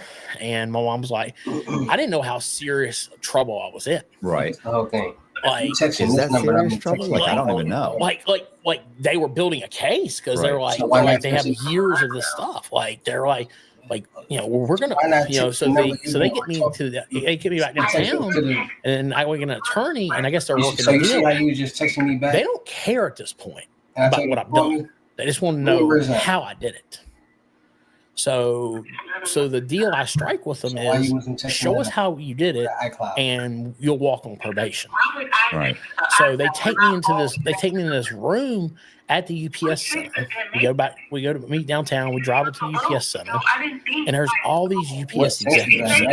You see what I mean? Like, show us how you scammed us. If I'm communicating with you from this. Now that I use Monday Service, You text me AI this makes number solving that I'm tickets responding to. my What form of promise- hey, let me meditation. contact- Monday Service is a ticketing platform that helps us manage and automate our entire service operations with efficiency and with no code needed. IT, HR, ops, or any other department. Everyone can manage ticketing their way and stay on the same platform, so we can create a unified experience for our customers. Every incoming ticket is automatically categorized, and the repetitive issues get resolved. Whatever tickets are left get routed to the right available rep with recommended resolutions and next steps. And you can see it all here on our dashboards. We customize them to focus on the strategic stuff, identifying company needs and opportunities, so we can finally be proactive and also showcase our business impact. Turns out my job doesn't have to be that chaotic. Right, Taylor? But if I'm contacting you from an email responding stuff, why not contact that? Like, what are you talking about? That's common sense. You talking about some stuff that don't matter. Yes, you do. So what? You already know. What? I'm like, we're getting in trouble here? He's like, no, go ahead. It's fine. So I do the scam in front of them. Right. And the guy's like, oh, this is not going to work. This is not how he did it. He's got to have, because they thought I had like somebody working for UPS on the inside. They're like, our employees are not going to just give you information. I was like, well, yeah, they are, pal. So I just sit there and we go through the steps. I call step 1, step 2, step 3, step 4. Next thing you know, the guy's face is just like, you can just see the fast face. It's like, son of a. So now, if you ever call UPS back in the day, they won't even give you no information unless you have the full tracking number. Right. So anybody ever has a package issue, you probably can blame me for that. Right. I was going to say, it's funny. My buddy Zach got caught. He was scamming, I want to say Enterprise out of cars. He was getting them to, he had just figured out how to call up, give them a number on a corporate card, and they would allow anybody to show up, give them a number, show them an ID, give them the keys to the car, and they could just drive off. And of course they would cost them hundreds of thousands of dollars because these guys aren't returning the cars. They're just shops. And they're driving them around for a month or two till the report is stolen, and then they're just selling them and getting them chopped up. Yeah. But it's funny too, because when they eventually they were trying to track him down on that, the big thing that the investigator was saying was like, who are you working with on the inside? And he's like, I'm not working with anybody on the inside. Like I can do it by phone. Like I call up and but they just didn't understand. They didn't want to believe that. Right. They don't want to believe that their big corporation is so vulnerable to something. Right. Exactly. So, I end up getting basically probation and have to go do like community service and shit. And I'm like, so I basically end up going and getting a job because I got probation, right? Yeah, you can't. So, and I'm like working at like Kroger. I'm like, this sucks. Like, what am I doing? Like, this is horrible. So I end up getting hooked on my buddy of mine, and he's like, look, man, he's like, I know how to do checks. If you'll work with me, we do checks. I'm like, I don't say, well, let's go. Right. I was like, so he starts showing me how to do check scams. And I'm like, because a lot of these, in my area up there, a lot of these Habib stores, little mom and pop little stores are no ID needed. You just walk in, on Friday night, hand them your check, and you just put a little fingerprint right there.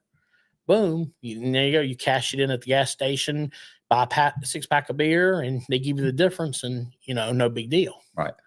Well, what we would do is we would go and we would find companies that had, that were in that area, and we would go after 5 o'clock. So the company's closed, so they can't call and verify it. Right. And we go in these, little small stores.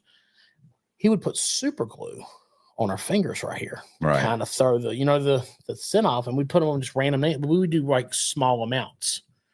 $436, $396.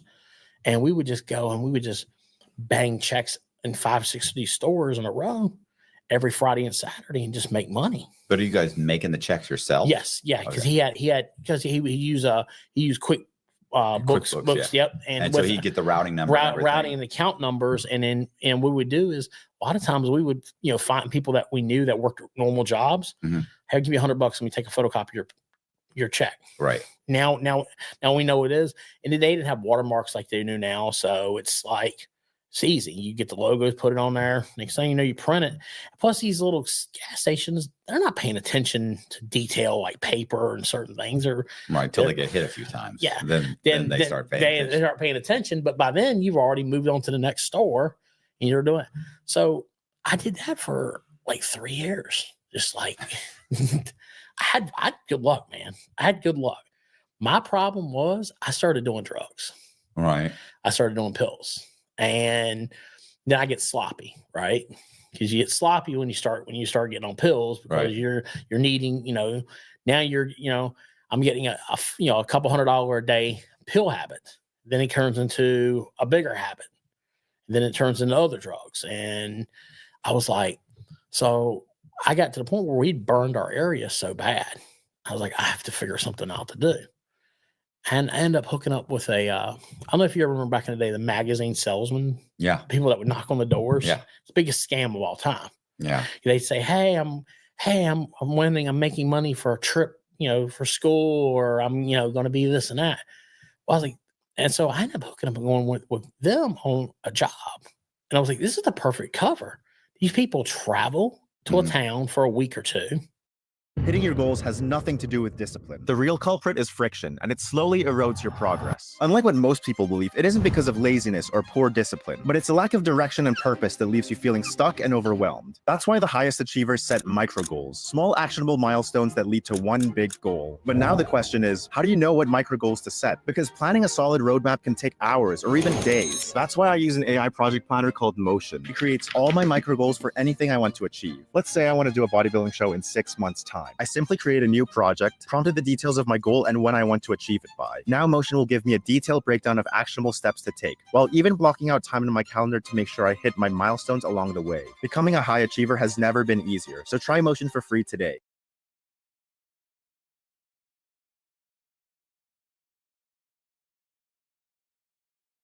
Get the quilted comfort of Quilted Northern.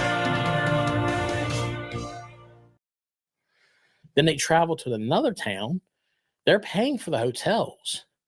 So I'm just like literally working part-time for them, traveling with them, and I'm just out doing checks in little stores.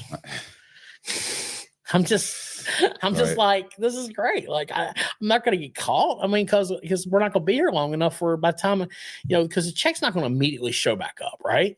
It takes several days for it to go through. So it's not going to immediately happen.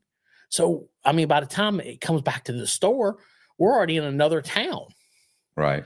So, I mean, I had like a run doing this. Like, I'm just making money. And I'm like, there's points where days I'm supposed to be out selling magazines door to door. I'm just out doing checks. And I come back and the manager's like, did you sell anything today? I'm like, oh, yes, I sold 2 magazines. Here's $90. Right.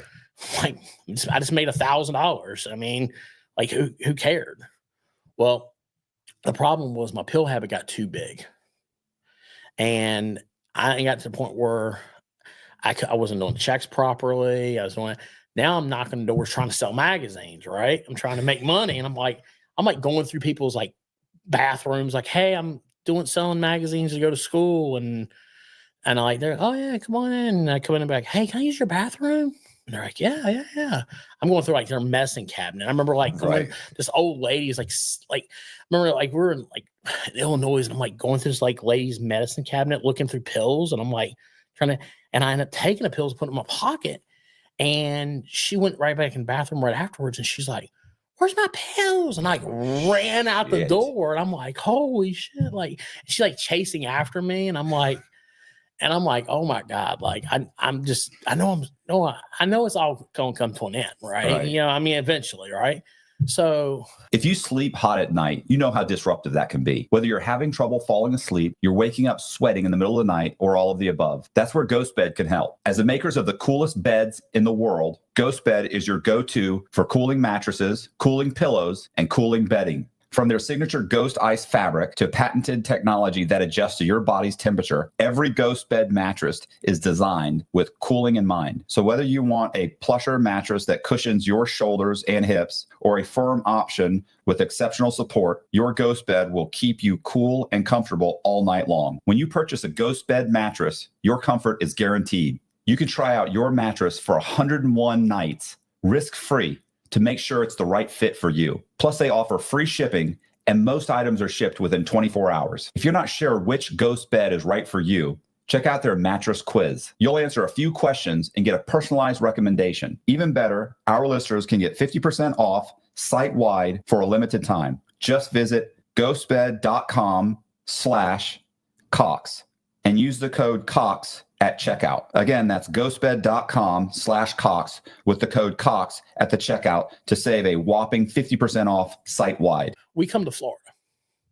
Now, that old saying about Florida, right? You come to Florida on vacation, leave on probation, come back on violation. Right. That's me. Like when you were, I was like, Matt, where do you live at? It's Tampa. I was like, fuck. Anywhere but Tampa, God, please. But I was like, all right, it's fine now. But I was like, so we come down here, and dude, this is right before Christmas, like 05. I'm like, dude, I'm so messed up on pills. I end up like knocking on this girl's door, and I'm like, hey, I'm selling magazines, let me in. And I walk in, and I go into the bathroom, and do my go thing about, and I look into the bottom cabinet. She's got freaking just stacks of grass, cash, pill. I'm like, oh man. So I'm like, oh, my phone rang. My boss is waiting for me. I gotta go. You know what I mean? She fucking starts screaming and hollering. She's like, you're robbing me. I'm like, oh. But she went in the bathroom right after. Right again, afterwards. she realized something. She knew. So I'm like, she comes right out, and I push her out of the way, and I'll just run out the door. And I run as I'm running. Keep in mind, I'm like at this time, I'm over 500 pounds. I'm big now, right? I've lost a lot of weight since then. I'm over 500, right? You've lost weight since then? Yes. Okay. So by the time I ended up going to prison the first time, I was 610. You're 500 pounds running. You're that big. Yes. When you're doing it. Yes. So just imagine this 500-pound guy just like whoop, whoop, whoop, whoop. Like I ran so fast, my shoe fell off, right? So like they found my shoe, and I'm like going down the hill. So I call my manager, and he picks me up, and he's like, what are you doing? I was like, oh, this dog tried to attack me and stuff, and like I left my shoe. And so he took me to Walmart to get me another pair of shoes. So like I ended up like 5 hours. I'm going back to work, right? I'm like, all right, nothing happened, no big deal. We're going over to the next town over. I don't think it's anyway. I don't realize this is all the same county. So they got like APBs out of all of us, like people selling magazines, trying to figure out what's going on. Next thing I know, cops just surround me, guns on. And how'd they know it was me? Yeah. It wasn't me. Build a website you love with Wix. For your words, create your brand, your opportunity, your breakthrough. Feeling a vibe? Run with it. From can't look away to gotta have it. Make every detail yours. Bring out what's hot. Remove what's not. Crystallize it. Instantly set a tone that speaks in your voice to your audience. Keep moving. Your site grows with you. Add solutions that meet you where you are and take you where you want to go. Smooth to make, easy to love.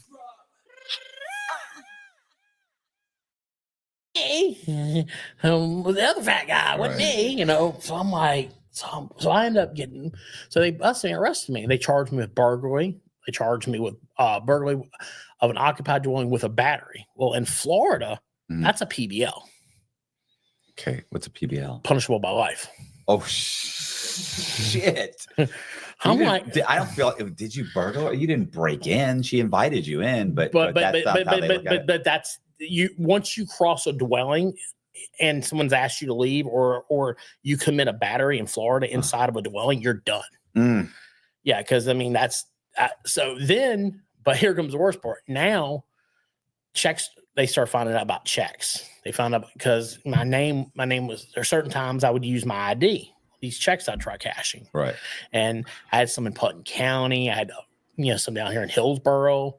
And they were just like, oh, what's all these checks and warrants you got everywhere? I'm like, oh. So I knew I was done. So now, I go and end up going into Lake County Jail. And I'm sitting there for 3 days. I'm just going through withdrawals, which is the worst thing to do in jail.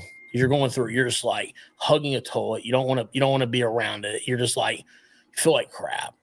Well, I end up basically, I'm sitting there and I'm just feel like I'm with death. And I finally start getting my senses back now, and now next thing I know, I go and this public defender comes and sees me. It's right after Christmas. I'm sitting there. She's like, well, I think I might be able to get you 40. Oh my God. 40 what? Yeah. 40 days?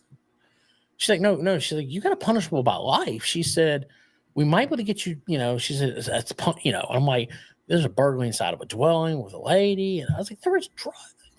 And they're like, look, this is all you're charged with. I was like, well, you're fired. Right. I called home to my mom. I was like, Mom, they're trying to stick me down here. Right. She thought that, okay, this is going to be another little instant, a little slap on the wrist, Another probation. Little probation. It's like, I'm not coming home. Right. 40 years is life. That's what it do. And they went and I started asking around, who's a good attorney. They find me a good attorney there. Right. Mm-hmm.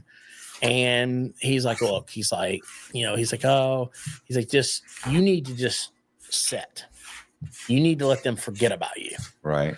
And just, work as a trustee. Back in the office. Do whatever, hang out, just stay out of trouble. Stay out of trouble. I'm doing a BOGO today. Gain signatures in there as a trustee. Yeah. And just be good. And I sat for a year. And what did he charge you? Fee 20. Okay. Yeah, that sounds it's funny because it's for a federal attorney, and then they want 50,000 off the rip at least, Yeah. But for and that's just to start with. Then they're going to start milking the time, the investigators, everything. But a state attorney, I was thinking, 15 or 20. Yeah, 20. You get a good one. Yeah, 20. You're going to go home. You know what I mean? Yeah. It's either you're going to give them 20 or you're going to give the state 20. Right. One of the two. So I sat and during this time, I make good for the officers. So I'm likable. You know what I mean? I'm not in there for fucking murder. You know what I mean? I'm not a child molester. You know what I mean? It's easy. You know what I mean? Do your time. Keep your mouth shut. No one bothers you. And I'm in there and I end up working as a houseman for a couple of the officers. And Officer Pollock and Officer Brown are there. So if you guys ever Google it, Lake County officers bringing in drugs and contraband. They're bringing in drugs and contraband to us. We're selling it and getting them money back. I feel like that's illegal, but it's frowned upon at least. It's frowned upon, but then the funniest part is I'm sitting there. I'm supposed to go to court for 2 or 3 months, and they just keep getting my attorney to push it back. I'm like, because I'm making money while I'm in jail. I'm like, plus two, I'm getting good time, and I'm like, and then they're even writing letters of reference for me too. And I'm like, this will be great. I'm gonna, oh yeah, we'll probably get you down to probation or something. You know what I mean? But well, ends up coming out basically. That comes to me and says, look, he said the best I can get you is 3 in and a suspended sentence with 20. But you'll be home at that point you'll be home in 2 years. I'm like, well, fuck, man. I was like, whatever. You know what I mean? This is the best we're gonna get. The best we're gonna get. Yeah. The damn sure better than 40. Right. So I end up signing it and going to prison. And I get to prison, and it's a whole nother world. We're not in Lake County, Florida anymore. We're walking around. I get off the bus, and I'm like, holy shit. what have I got myself in? Like, it's starting to really like dawn on me, like there's no guarantee you're going home. Right. Like you're in prison here. Like, well, you get sent to what they have a, it's not, is it, they call it a transfer station? Yeah. So the first time I went to prison in Florida, they sent me to Orlando reception. Reception. That's what they call it, reception. And they mix you in with guys that have life sentences and guys that are doing 2 months. 2 months. So you're in open bay in like the first day you're there. Yeah, you're going through like it's cattle prodding. They're just sending you through and they're just trying to figure out where they're going to send you. And I mean, I remember like being in there like, and like the officers walking through, and then the guy who was in there was a chomo, and he would be like, "Chomo and bunk 21, Chomo and bunk 21," and I'm sitting there like, "Holy shit!" Well, I'm taking my coffee break. I'm gonna be gone for the next couple hours. Just when I'm with you, nobody gets me. You do. Everything is moving on, moving on.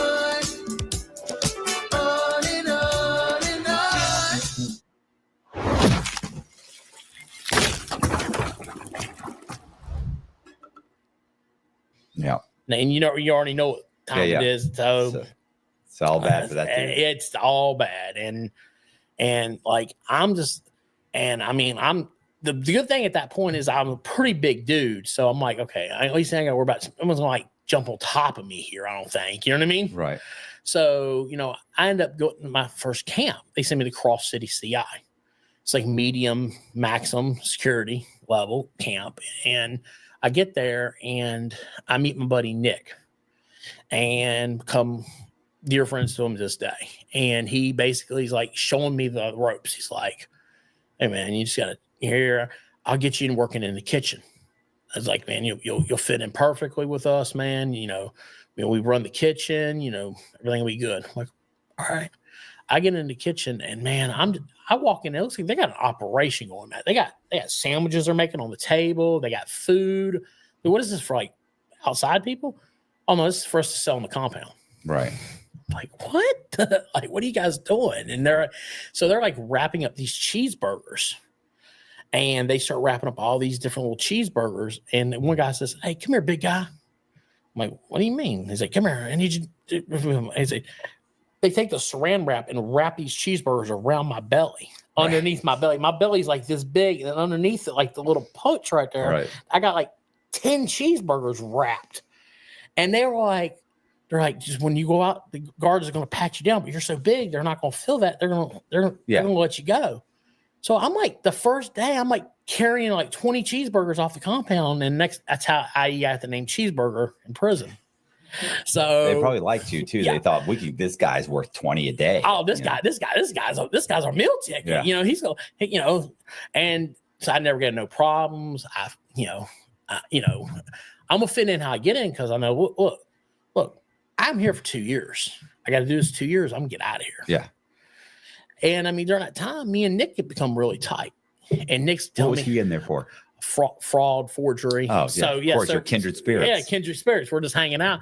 He's telling me he goes in Vegas. He's just like, man, this is great. Yeah, we'll hang. I was like, man, you got to come hang out. People are in prison. Oh yeah, when you get out, Yeah. Yeah, and after like a while, you're like, okay, sure, Nick. You know what I mean? So he leaves. He EOESs. 2 weeks later, I get an envelope from him. Hey man, here's my address. Boom, boom, boom. I sent you some money on your books. Hey man, if you ever need nothing, I'm here for you. Solid dude, right? Yeah. So I end up finishing my time. I know me, Matt. I know that I'm not gonna do probation. Right. Like I know I'm gonna fuck this up. Right. Like I know this is not going to end well for me. I have a 20-year sentence, and this is not going to end well for me. Oh yeah, that's not good at all because if you fuck up, you could end up with doing the 20. I could do the 20 plus if I catch new charges, they can enhance the sentence. Okay. See, Florida has the craziest law ever. You ever heard of the Reoffender Act in Florida? No. So this is how it works. So if you get out of prison in Florida, within 3 years of you getting out, you catch any charge, they can 10 times your recommended sentence. So you could end up 85% of people that are in Florida's system right now are on probation violations. It's not new charges. It's not like they caught a burglary charge that would usually be like 5 years, right? Well, now they're going to get 15, 20 years on top of whatever their violations are, because it's a system to make money. Yeah. Because the state, that's how. I mean, U28395 made them a lot of money. That was my prison. I made them a lot of money every time. That's the reason they do prison counts in Florida 3 times a day, because every time that they count your number, they're billing the state. So I'm like, man, I know this is not going to work out. I got to figure something out. So I'm trying to go back home to Virginia. It was the original plan. All right. But they tell me, oh, no. You have to transfer your probation. I'm not from here. They're like, well, you got to pick somewhere to go. What do you mean? I don't live here. They're like, well, pick a county, pick somewhere to go, find a halfway house, figure something. So I ended up coming to St. Pete, because I had a friend that I knew lived in St. Pete, and I couldn't end up staying there. I ended up staying in a shelter for 2 days until I could meet my probation officer. Oh, that sucks. So you're fresh out of prison. You're thinking, oh man, now I'm in a shelter. These guys are doing more drugs than they were on the street. I'm like, this is great. So I'm like, I gotta get out of here. So I go meet the probation officer. He walks in. He's got this big stack here. He said, all these right here, these are the ones that have failed. This couple right here, those are the ones that have passed. Which one do you think you're going to end up in? I was like, I want to go back to home to Virginia. And he's like, well, we're going to have to get approved by the state. That's going to be, 60 to 90 days you'll have to stay here. In 60 to 90 days, you're going to violate me. Right. Like I'm not going to make it. I'm not going to make it. I mean, I don't have a job. I don't have no family down here. I have no support system. I'm gonna screw this up. So I'm like, well, look, can I get a travel pass? At least go home, see my mom. You know what I mean? And do this and that. And he's like, all right, I give you a travel pass. You be back here in 30 days. So I know when I come back to see him, I got 30 days to come back to see him. That means I got 29 days, Matt, to get going where I'm going and not coming back from. Right. So I basically went home, see my mom for a couple of days. I was like, she's like, well, what are you going to do? I'm like, I'm going to run. This is what I'm going to do. I'm not staying here. What about, why not get a job? I'm just curious. Mindset at that moment was that I'm not getting a job. I'm not going back to making minimum wage. And they were talking about probation. You're going to have to pay this fee, that fee, this fee, that fee. I'm like, holy shit. Like, it's funny. The states always charge you. The feds don't charge you, but the state does. Yeah. And so by the time I'm thinking 90% of my income is going to go back to the state here. I'm never gonna make it. Right. What about an ID? Are you thinking like what how are you thinking you're gonna pull this off? So I don't have any really money, right? So I call my buddy Nick. I'm like, he's like, dude, come out to Vegas. He's like, I'm busting checks already. I'm like, I'll be old Nick. I'm right there. So now I've got a 20-day lead, so I have to be back to probation. So I get to Vegas. I take a Greyhound because I don't want to take an airline because I want records. You go up Greyhound, you pay cash for a ticket. Right. Took a 3-day Greyhound to get to Vegas. I get to Vegas and Nick's got a check scam just booming. It's like, getting in, how you fit in? Let's go. Let's go make money. What's he doing? So what we're doing is he's going around, he's getting homeless guys. My God. And he's cleaning them up and he's taking them to like the casino and places like that. And using them to cash in, because casinos will give you free play when you cash in your check there. They'll also give you like sometimes a 10% bonus or 10%, VIG or whatever. Just to get what scumbag?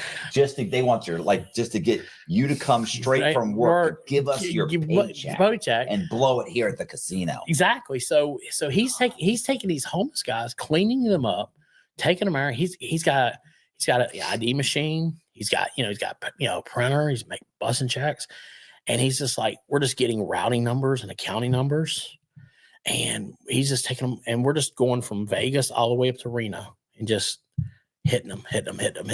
And so, how much was each homeless guy worth? Probably 10 to 15 grand.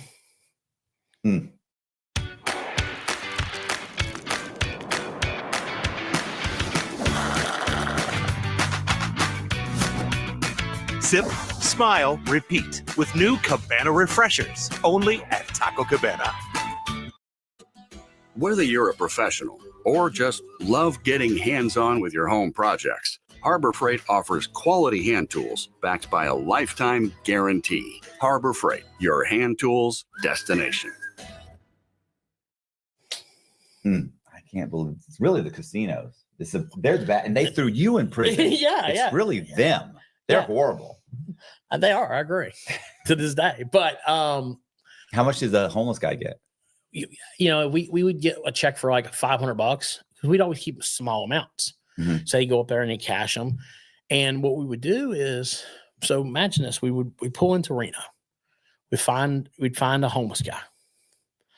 You know, we'd go to a hotel, get him cleaned up. Nick would run to Walmart, grab some clothes, some cheap Walmart clothes, you know, khakis, polo, so he looks decent. Yeah. Nick drives up. I'll walk in with the guy.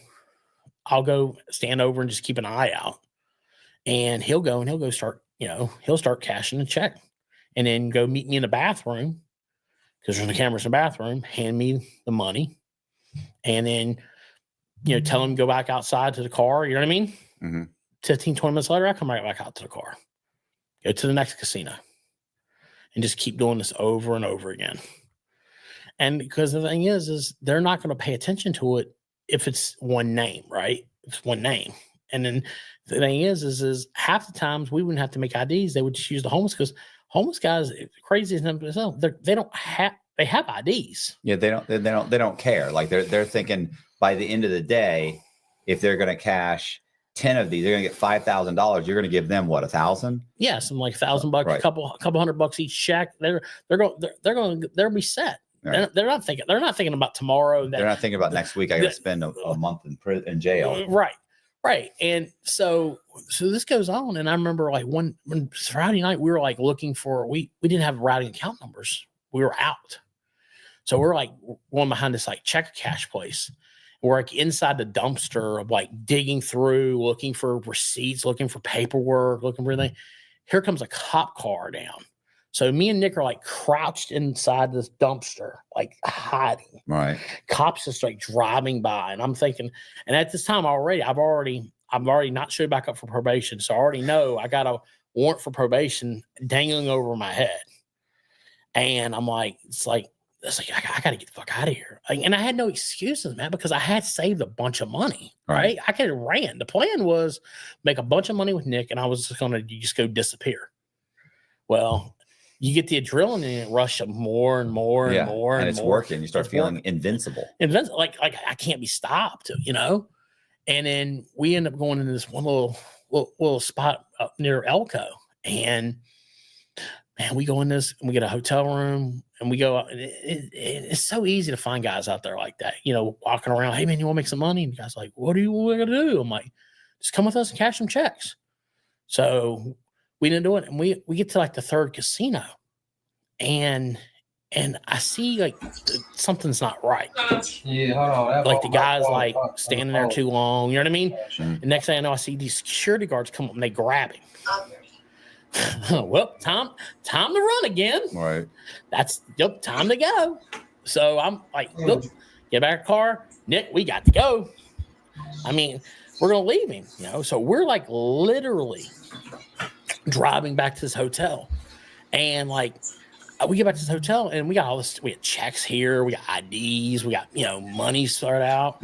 We're like throwing stuff in the car. It's not going to be long until. Yeah, I was going to say, does a homeless guy know where you guys were out of? Yeah. Because we take him there to clean him up. Yeah. So it's not going to be long.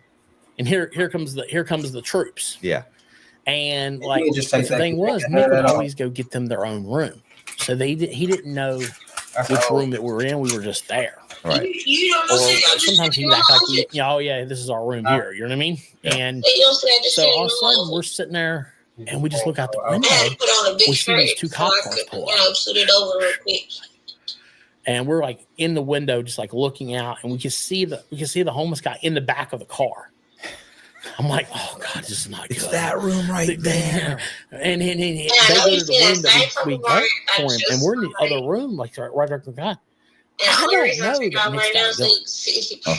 This is getting worse. And so Nick's got a gun, and I'm like, Do a shootout with a cop? I'm like, what are you doing? This is a Wild Wild West, bro. Like, what are you doing? I'm going back to prison. I'm like, oh my God, this is where life ends for me. Like, I'm like, this is crazy. Why do you have this? What are you doing? Just put that shit away. Like, we're gonna walk out of here and let's get in the car and drive away. We waited for like an hour. Because they went and they looked through the room, they looked around, they couldn't figure it out. You know what I mean? Where we're at. So they left. They thought the guy was maybe just lying. Maybe he didn't really have accomplices. You know what I mean? Right. Whatever. We leave. I'm like, we get back to Vegas. I'm like, and Nick's like, oh, we'll figure something else out. I was like, I'm going to figure something out away from you. Because like, I didn't know that you were going to go that extreme. Like, it's one thing, it's like checks and stuff like that. Like, dude, I'm not trying to have a shootout with cops, dude. Like this, dude. Like, let's come on, man. This ain't no. So like, it was like the classic end of a great movie with us. Like we're like, he's gonna go this way, I'm gonna go this way. Nick, like it's been fun, man, but I gotta get away from you. So I'm like, I got money. So I got a nice chunk of money saved. I'm like, I need to get. What's a nice chunk of money? Like, probably close to 200. Oh, okay. Nice. So, that is a nice. That's I mean, for more than me, I thought. Yeah. Yeah, because I was just stacking it up. Right. So I go to Mexico. I cross the border. I'm like, my plan is I'm going to Tijuana. I'm going to hang out here, and I'm going to drop down eventually down and just hang out.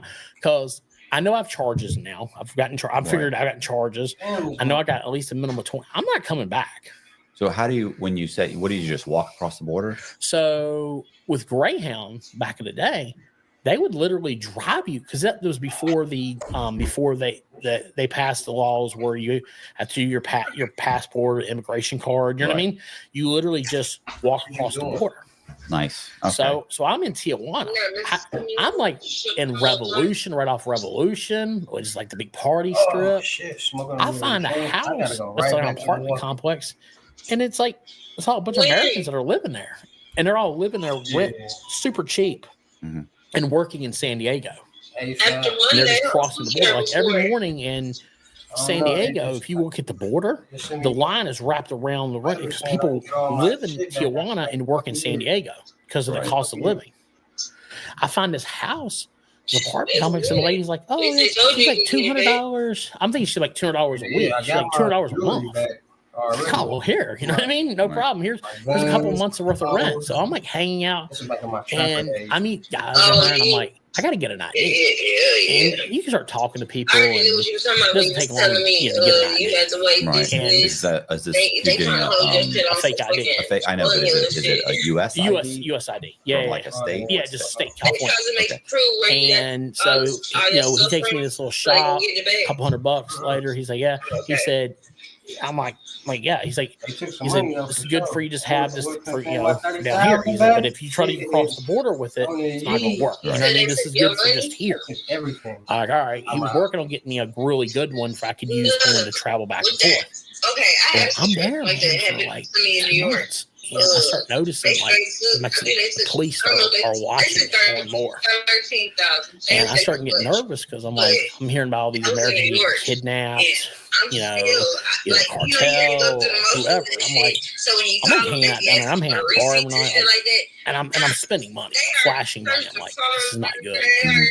Something's gonna happen. Either I'm gonna get kidnapped, get robbed. You know what I mean? So I decide I'm gonna go back across the border. So I had my buddy just drive me back across the border, and I'm like, I gotta hope my ID. I know I'm about to use my real ID. So I'm praying they don't actually run it. Because they run it, I'm done. Right. So like we go at like a busy kind of time, and we're just sitting there looking like, oh yeah, just came back from Mexico. And they just look at us like, go ahead, U.S. citizens, go ahead. I got lucky. I get across the border. Well, I'm back in California. So I'm like, what am I going to do? I still have a little bit of money, you know what I mean? But I can't, I'm going to get a job now. Now I'm going to go get a job. I didn't get a job then. Right. What am I going to do now? So I go back to what I know. I go back to, I call a magazine crew. I'm like, hey, you looking for somebody? You know, some magazines? They're like, yeah. They send me a Greyhound ticket. Next thing I know, I'm back on the Greyhound. I go to I'm selling magazines, and I'm walking around. I have this fake ID. Right. This one fake ID. So I'm using this, and I go for like a year, man, working, selling magazines, just hanging out doing this magazine crew. And I know I've got, shit in Florida. I got warrants in Virginia. You know what I mean? I'm like, I know eventually I'm gonna get caught. You know what I mean? Yeah. And one fateful day, I knock on the door, and I'm like, "Hey, we're selling magazines," and it was a cop. Right. And he was like, "What are you doing?" He's like, "Oh, I'm selling magazines." Do you have a permit? I'm like, permit? What's a permit? And the guy's like, "Oh, you need a permit to do this." I'm like, I don't know. I work for this guy. I was like, this is the permit they said I need to have. And I was like, nah, man, this is nah. We've heard about you guys coming in scamming. You know what I mean? Because it's all a big scam, right? But you get they pay you some money. They never get a magazine. No. The scam always was with the magazines door to door was you would tell them, you would say, hey, the person, I'm going to school in the area. I'm working to win a trip somewhere, blah, blah, blah. Oh, yeah, I was always a big guy, right? So I was like, I'm going to culinary school. I'm going to be a chef. I was like, you know why you can never trust a skinny chef, right? And they're like, why is that? They don't eat their own food. I eat my own food. You can trust me, right? You get your magazine. The guy was like, and then they're paying like $40 for these magazines. They're overpriced magazines, but it's like when you buy stuff from kids from fundraisers, right? It's overpriced. Well, they never give them the magazine. You're getting a cut off of the money, and these guys are making bank. Right. And they've got 30, 40 kids. Wix gives you the power of AI to build the website you need with full business functionality and a design tailored just for you. Customize every element of your website and watch your vision come to life in minutes. Control everything from the biggest tasks to the finest details. What it do? Like, share, comment, subscribe. Optimized, Like, share, comment, subscribe. ready to go live. You need 3 'cause she lays up from Working for them, and they're not going in front. They're not knocking on the door. They don't do anything but kick back. Then kick back, and then they got. And then the thing is, at the end of the day, all these kids, you got 20, 30 kids making, $500-$600 a day for you. It adds up very quickly. I knock on the door, and the cops like, "No, man, where's your ID?" And I give him this ID, the fake one. Yeah, I mean, I can't. I'm not gonna give him a real one. I never even carried my real one. I always left the real one at the hotel. What state are you in? Still California? I'm in Boise, Idaho. Oh, there's a chance he doesn't even know what a California ID looks like. Right. Well, he runs it, and he goes, and it comes back not file. Not on file. Right. He's like, it's weird. He said, you at least come back on file. I was like, I don't know, man. I don't know. He's like, so he almost lets me go. Like we're at that point where he almost lets me go. All right. And he's like, something seems right with this man. Hold on. He calls down to the station. They send a unit. Yeah, I don't know about they bring him in and ask me my name, my birthday. What's not coming up in the system. So they're like, come on, we're just gonna run your prints real quick, man. And I'm like, oh, I'm done. And so they're like, they get me in the car and they're like, last chance to tell us who you really are. I'm like, all right, Charles Hartman, in 11-9-98. They're like, oh. Positive 51. Positive 51 warrant. Active warrant. Transportational warrant. Oh, it's just Florida, dude. Oh, they probably ain't gonna come get you. Why didn't you just tell us, man? I was like, I don't know. I was like, yeah, they're gonna come get me. Yeah, I was like, they're gonna come get me. And he's like, and so they take me to the Boise jail, and I go in front of the judge and sign up the little thing, to get transferred back to Florida. They said, well, they have 30 days to come get you. If they don't get you, you'll get released. Nice. I'm like, okay. So 28 days go by.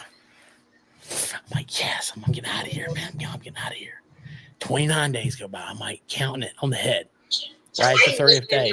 They're like, Hartman, roll it up. I'm like, but if they're taking you down to be transported, right? They'll cuff you. They tell you to roll it up and roll up all the way. That means you're leaving. Right. They told me rolled up all the way. I thought maybe Like, I I'm here. I'm want to be Nope, under you. I'm good. Yes, I do. I'm walking down around the corner. See two friendly, smiling detectives from Lake County. Hey, Charlie. That's my last I name. knew I was done. So, I just say you. and Okay, look, I sure. like, oh, look, they got their job to do. Follow They're is my not last name. trying no problems. Yeah. It is, they're like, look, man, we'll take you. We'll get you something I to was gonna eat. use my daddy shit. We're gonna I was I was like, like, oh, you driving back to Florida? Like, no, it's that's fine. me. So I was Like, like, okay. give us- Like, but we're going to like, Cleveland so- first. But all of our stuff I staying was like, I don't have charges behind. in Cleveland. Like, what are we I just talking trade my about? He's ID like, right now. no, It's he's gonna like, say the way we work, man, is when we pick you my guys real up like name this and and you it's guys are gonna spread say out like Club. this, we'll pick up a second one in another city, make it worth it. You know what I mean? Yeah. The trip. I'm like, okay. So we get to Cleveland, we fly. So we get in, first we get to Boise at the airport. And man, like you talking about walking straight onto a plane, like there's rock star. Yeah, I was straight on there. Nobody's on the plane. We're sitting there. One's here, one's behind me. They uncuff me and they're like, look, just don't give us no problem, man. I'm like, dude, look. They're like, oh, yeah, you're probably not gonna get that much time anyway. They don't know the case. They just know it's probation violation. Yeah. They don't know. Like I'm fit to get murdered to get back. And he's like, all right, cool, man. Just go to, just be cool, man. We get to Cleveland. They're being real relaxed with me. We pull into this the Cleveland jail. And when I tell you, I was the only white dude there. It was not a good situation. Right. And I was like, oh, this is not good. They didn't even want to leave me. Like they're like, sorry. We'll have McDonald's in the morning for you, kid. Good luck. I'm like, Yeah. but no, go in, everything's fine. It's I normal, see right? it. Well, they go to release me in the morning and come downstairs.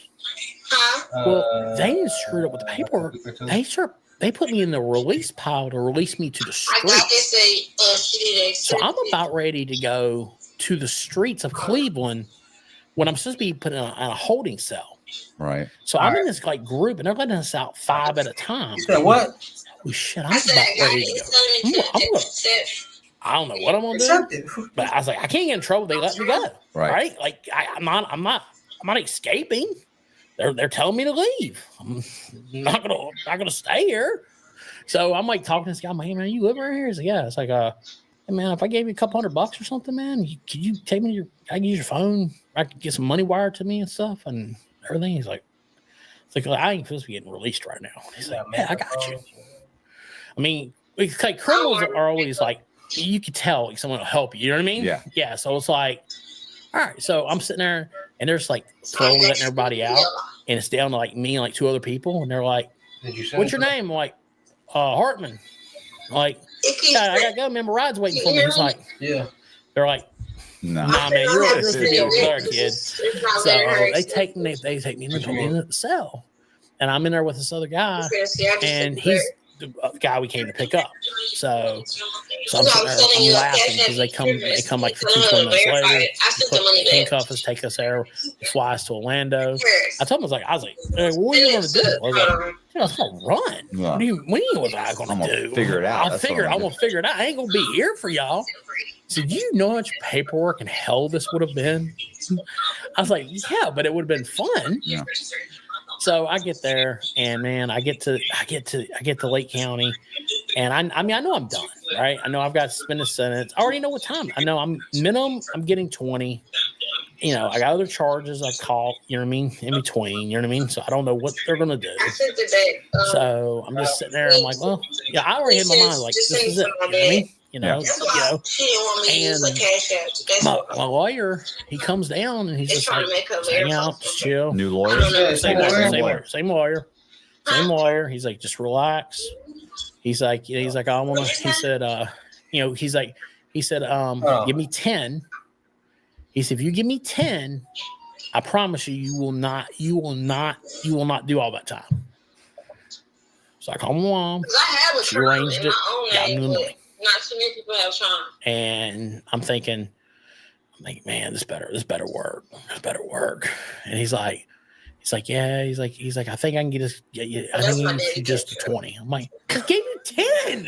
What do you mean? I was like, I mean, he was screwing with me. He knew what. Hey, have you tried X Lookup?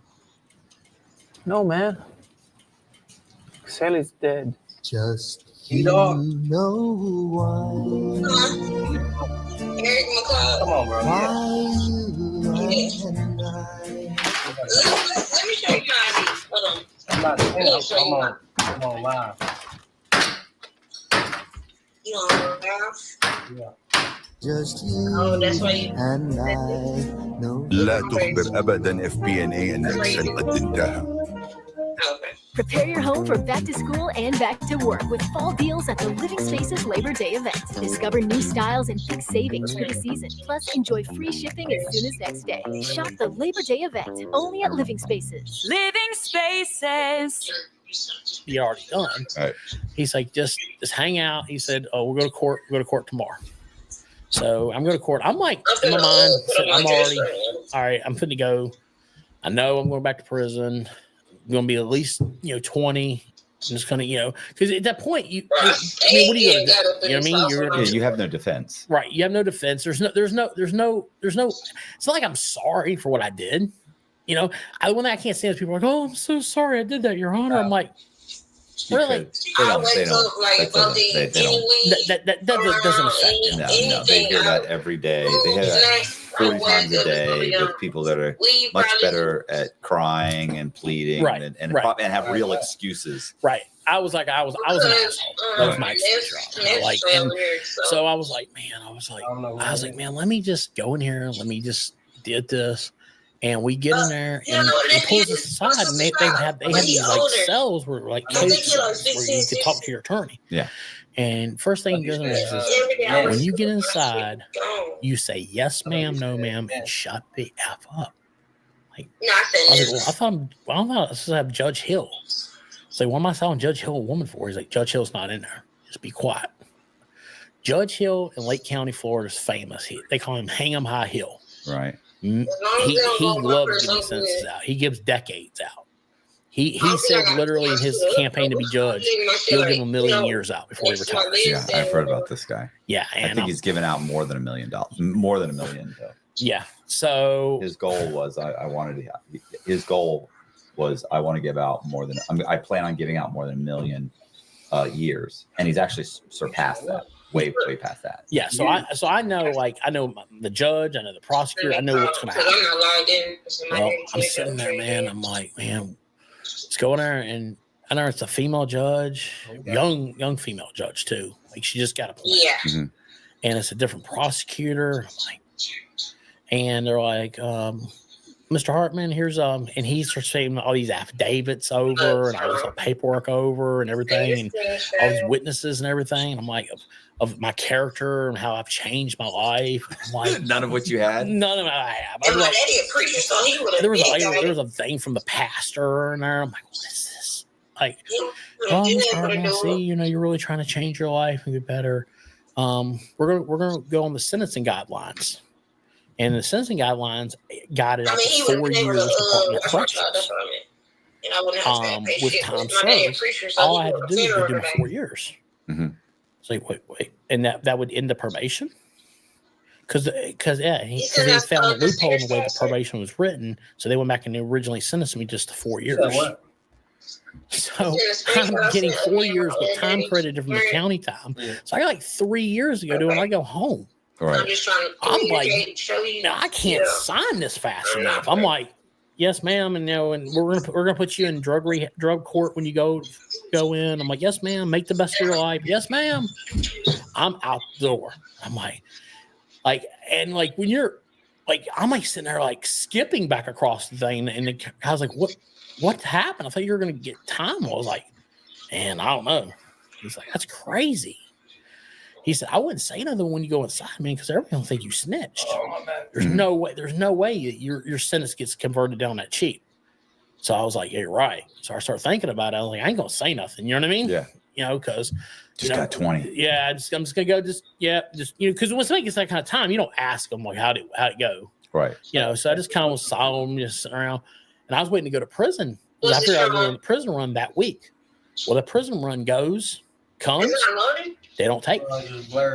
Like this is weird. I should be back at Orlando, today. Well, The following week comes, that Thursday comes, and I get called back to court. I'm like, this is weird. Like, why am I going back to court? Like, I don't have cases here. Well, I end up going in, and Judge Hill's there. He's sitting there. He asked me where my attorney was. Talking about your screen. And I was like, I don't know. I ain't seen him since last week. And they're planning to see him again, to be honest with you. He's like, oh, Mr. Hartman, I don't know what your attorney did. I'll have a word with him later. But if I ever see you back in my court again, don't plan to leave. It's like, okay. Okay, yes, sir. He said, if I ever see you back in the court again, he said, you won't be going home. Right. I'm like, he got pissed because my attorney did was he moved. He had the case moved to a different judge for sentencing. Had it moved, but he was on vacation because he was on vacation a week before. Right. He was supposed to originally sentence me that Thursday. He got it moved to a different judge. What they say on mine, I just sent you a screenshot. And once you're sentenced, you can't be sentenced again. Yeah. Because I tried to link my mama card to my card. So I end up going, and I end up going out, and then they tell me, oh, yeah, you have a charge in Putnam County for a check from an old check that popped up. You have to go up there and deal with that. So they sent me up there, and then I ended up dealing with that. They ran it concurrent. They're like, okay, you're just going to go to Lake County from here and start the prison time. Well, I go to prison, Lake County. Way different than Orlando, that's for sure. If you've ever heard of Lake Butler CI, yeah, it's not the place to be. No. They gave me a credit card. And the judge has put in my file, I'm a menace. Right. And I need special treatment. So they were special to like be really, really nice to you. Oh, the hands-on treatment. They want to make sure I adjusted well. Right. Yeah. So first couple days of just getting smacked around in the face and just and what can you do? You can't. You don't fill out a form, complain to somebody. Like no, you're gonna take this. You're gonna shut up. You got it. So I'm sitting there and I'm like, I'm supposed to score out to like minimum. Like I said, he trust. We've been here from the jump. What makes me feel forward motion. I don't like ceilings. I don't like walls. Keep pushing it forward, and I just let them keep up. Right now, when I rock with people, look in the eye, you can see the evil. Just when I'm with you, nobody gets me. You do. Everything is moving on. Moving on. On and on and on. Like minimum security. I was just gonna be able to go to work release. Right. No. He sent me to FSP. Okay. Florida State Penitentiary. This is the same place where they have death row. Right. They sent me to a max institution. I'm like, oh, You're he's a non-violent person. They're just sticking it to me. Right. I get off the bus and the guy's looking at me. He's like, who did you piss off? Because there's no way you're supposed to be here. Right. Well, your scores are too low. Like I went to a medium. I scored out to a camp. Right. But in my case, I had too much time to go to a camp. Right. You only got 4 years. Right. I'm supposed to go to a work camp, work for 6 to 9 months, and then go outside the gate, work there, and then eventually go to work release. All right. No, he made sure that didn't happen. What did Zach's one of the guards or the guy, one of the guards in SIS and the Zach's case put down that he was like not a gang member, something. That he was a sovereign citizen. So they moved him to a pen because these guys file paperwork and give everybody a hard time. So if you're a sovereign citizens, you might as well be like a violent gang member. So, You're done. You're a troublemaker. So he must have said something. Yeah. He put in the paperwork. It was a complete screw job. So I go in there and Matt, to be honest with you, when I got there, nothing really changed because I was just like, okay, now I'm thinking 3 years, I'm back out. Right. Be back to my normal shit. You know what I mean? Figure out what else I'm going to get into. Well, this time now you're going to have probation. So start all over again. And it was to the point where I hooked up with an old timer named Joe, and he started really talking to me, and he was like, "Man, you realize you're doing a life sentence, right?" I was like, "What do you mean?" "No, I'm not. I'm getting out in 3 years." "What are you talking about?" He's like, "No, man, you're 3 years here, 2 years here, 3. You're just doing it on the installment plan. You should just go ahead and go out and murder somebody and get it over with and come back. And then that way we can be roommates forever. All right. Like it started dawning on me, like, I got to turn this shit around. Like I got to figure out how to use my brain. From 14 to now has been how to scam. And I got to figure out how to do it different. Right.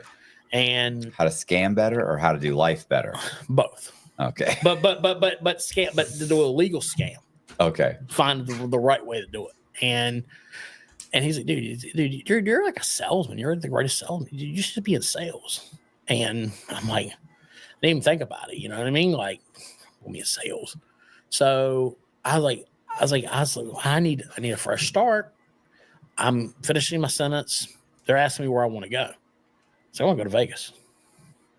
I was like, because I'm like, at least there, I know it's a 24-hour city. You know Nick?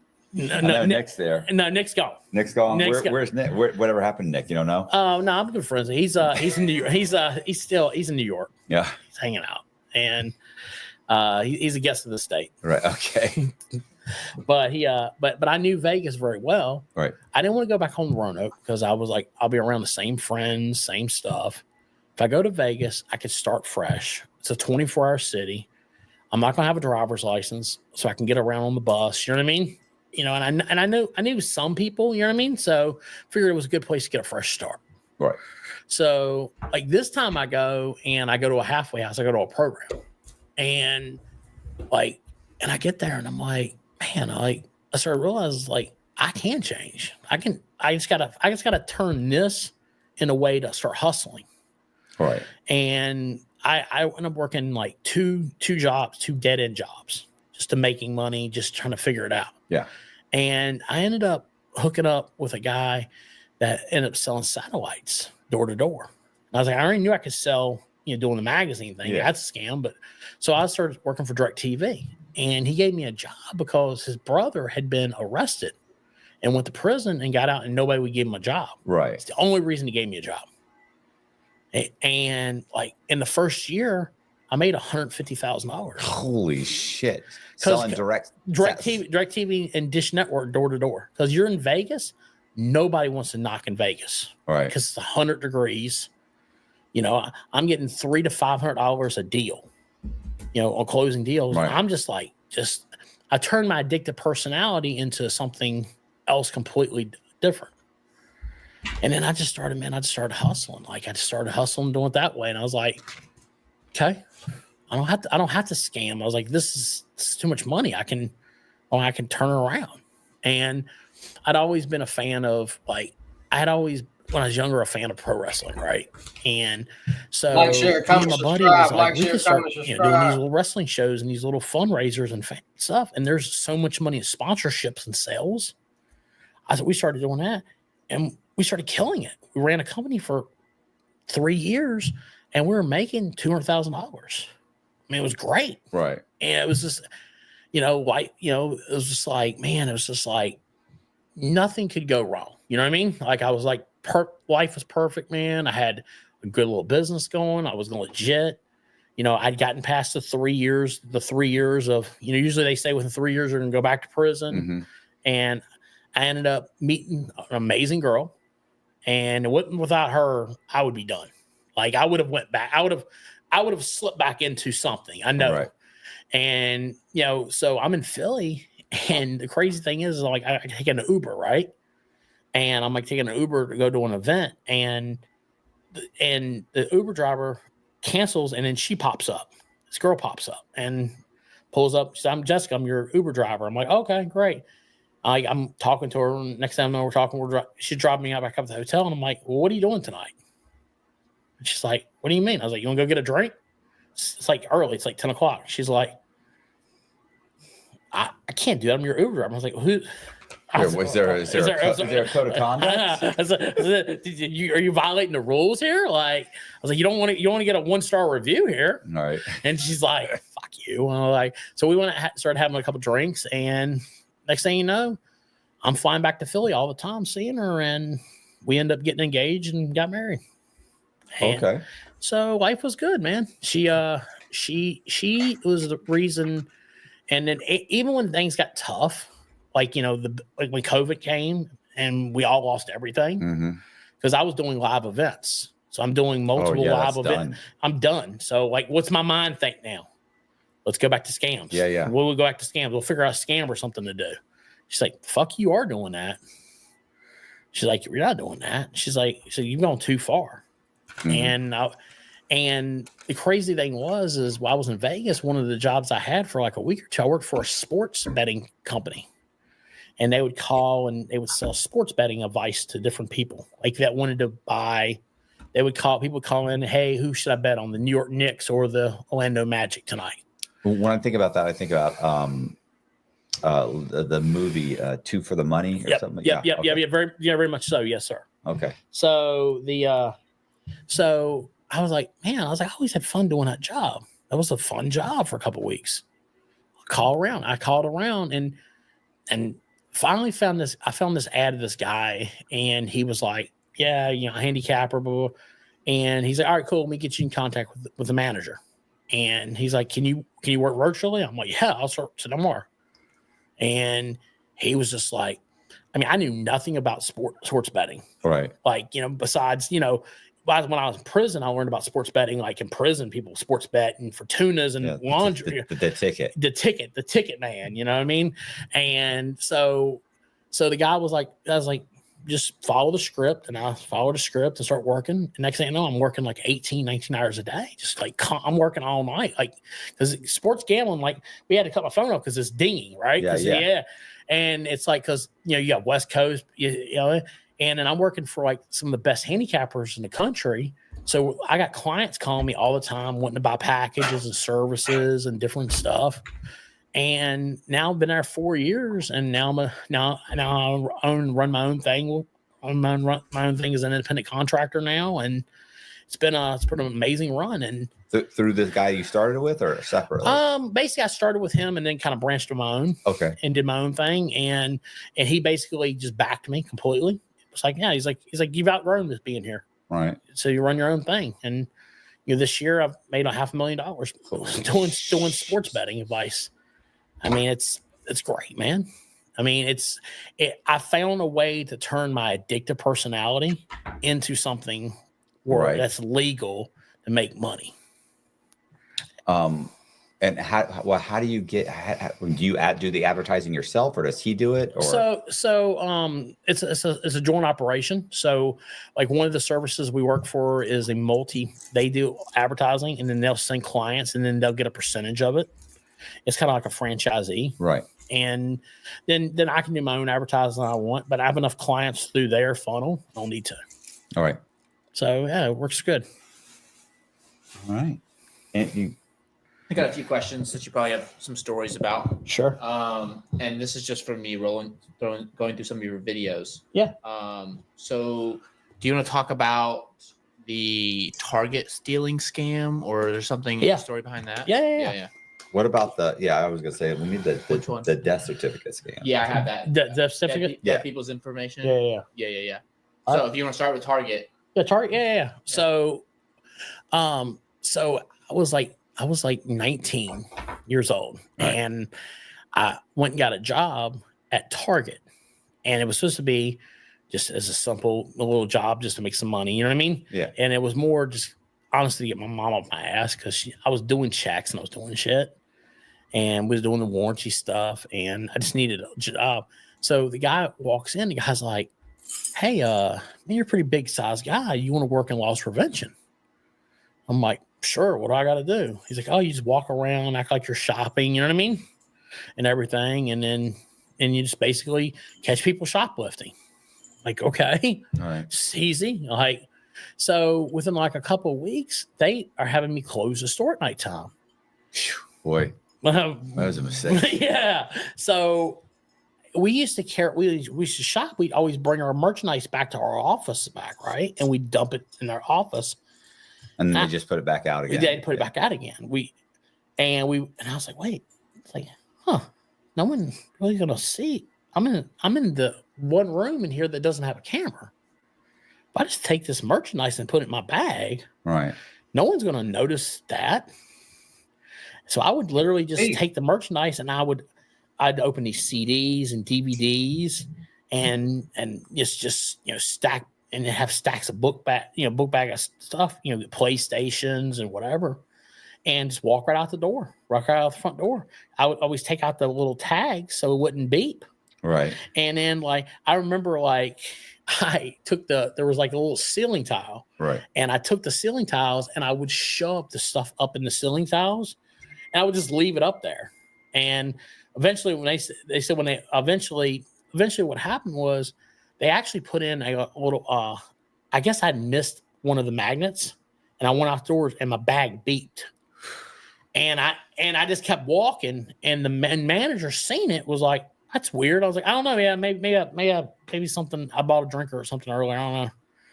But it just made him think. It's like, why did it beep? Right. It was just that one moment. You know what I mean? So they ended up putting in a camera inside the loss prevention room. They don't trust you at all. No. That's so. Why would you? Why would you give me the keys to the city? Like, why? I was like, your own stupidity. So now that I use Monday Service, AI makes solving tickets my form of meditation. Monday Service is a ticketing platform that helps us manage and automate our entire service operations with efficiency and with no code needed. IT, HR, ops, or any other department, everyone can manage ticketing their way and stay on the same platform so we can create a unified experience for. So that Friday night, I do my normal deal, walk out the door. Saturday morning, I walk in to come to work. I walk right in. There's 2 cops, and then my boss, and then his boss, and all the little plastics from up in the ceilings laying on the table. And they're like, "So, what do you want to talk about?" I was like, "I don't know." So they're like, "Look, we're not gonna press charges. Just sign this saying that you stole this stuff, so we can turn this into the insurance company, so we can get reimbursed." Right. That's all they care about. Yeah. They don't care about the prosecution. The prosecution point. They just want to be able to turn it in because I'd stolen so much of it was affecting their quarterly sales. Right. They're like, we gotta we have to account for we this, gotta yeah. count for this. You know what I mean? So yeah, so that would basically and that was it, man. I probably got away with thousands every week from Target for months and just kept on banking money up. What was the? Do you have another one? The bank? Well, yeah. I was gonna say, what about the birth certificate? I'm sorry, the death certificate thing. All right, so stealing dead people's information. Yeah. So my buddy worked at Oakey's funeral home, and he would come in and people are dying to get in there. yeah. It's a business that never quits, right? So they literally, he would always have these people come in, and when he turns in the death certificates and everything, right, and then they get sent off, you usually have a 2 to 3 week period, right, of time where until they actually file it with the state. Well, when he would provide me all their information because he's got all their information. He's got their wallets there, their IDs. So he's just giving me their information, and we're just like running up credit cards and things because it's taking. Remember, this isn't modern technology today where somebody dies and they can put it in the system and it's over, right? I mean, now back in the day, it takes days and weeks to get everything sent, right? Well, it's funny. This is funny. So when you die, right? There's actually a death benefit that pays to bury you. It's like $350, $450. So one of the things though, if you pull somebody's credit that's died, this is a problem when people try and make a fake ID using a death certificate. Right. If you pull it, let's say 2 years later, you get somebody's social security number that died, and you go and you pull their credit, it'll say deceased. Right. And you're like, well, how do they know that? The way they know that is when they go to the funeral home, and they get their death certificate. The funeral home sends it to the Social Security Administration to get the $450 toward the burial. And that now they are notified that this person is deceased. Right. And so now when they check with Social Security, it says this is a deceased person. but that takes time. Yes. You know what I'm saying? Even if when they get it, they may not release that. You know, they have to cut a check that takes 30 days, 60 days, however long until they get it. Usually we had about a 90-day window on these guys. But you're talking about just taking their stuff and you've got probably, like you said, months. You've got months to use those credit cards. So this credit card company doesn't know and won't know for months, if at all. If at all. And all that's going to happen is the credit cards are going to go to them. The bills are going to go to them. It would be even better is if you could pay the minimum payments for a month, a couple of months to keep them open. Keep them open. I never thought it that way, but that's really I should have known you years earlier. Yeah. No, and then that's what we would do. We would do that, and then we would take it, and we would just run these cards up and charges up, and then by the time it was all said and done, I mean, now all these bills are stacked up. But what are they going to do? They're going to send them to help. This person's dead, so the credit card company is just going to write it off. Yeah. Well, you know, it's funny. I actually had when I first started. I'd probably been doing it a couple of years when I was a mortgage broker. We had a guy that we lent him.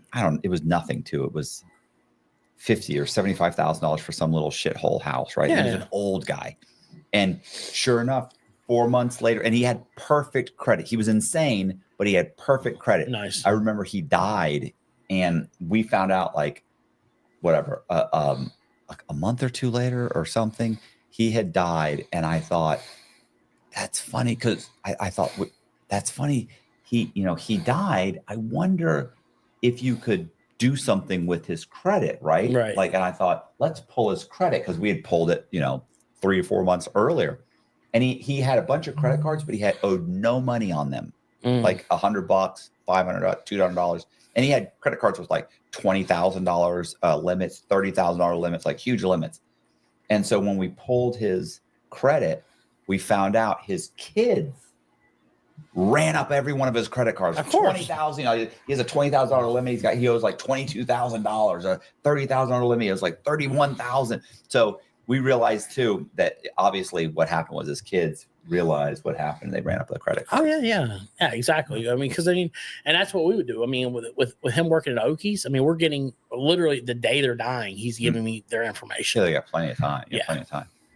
So you're getting new credit cards in their name. We were getting credit cards. We had a friend that worked in a loan office. Okay. So we're going to be getting loans.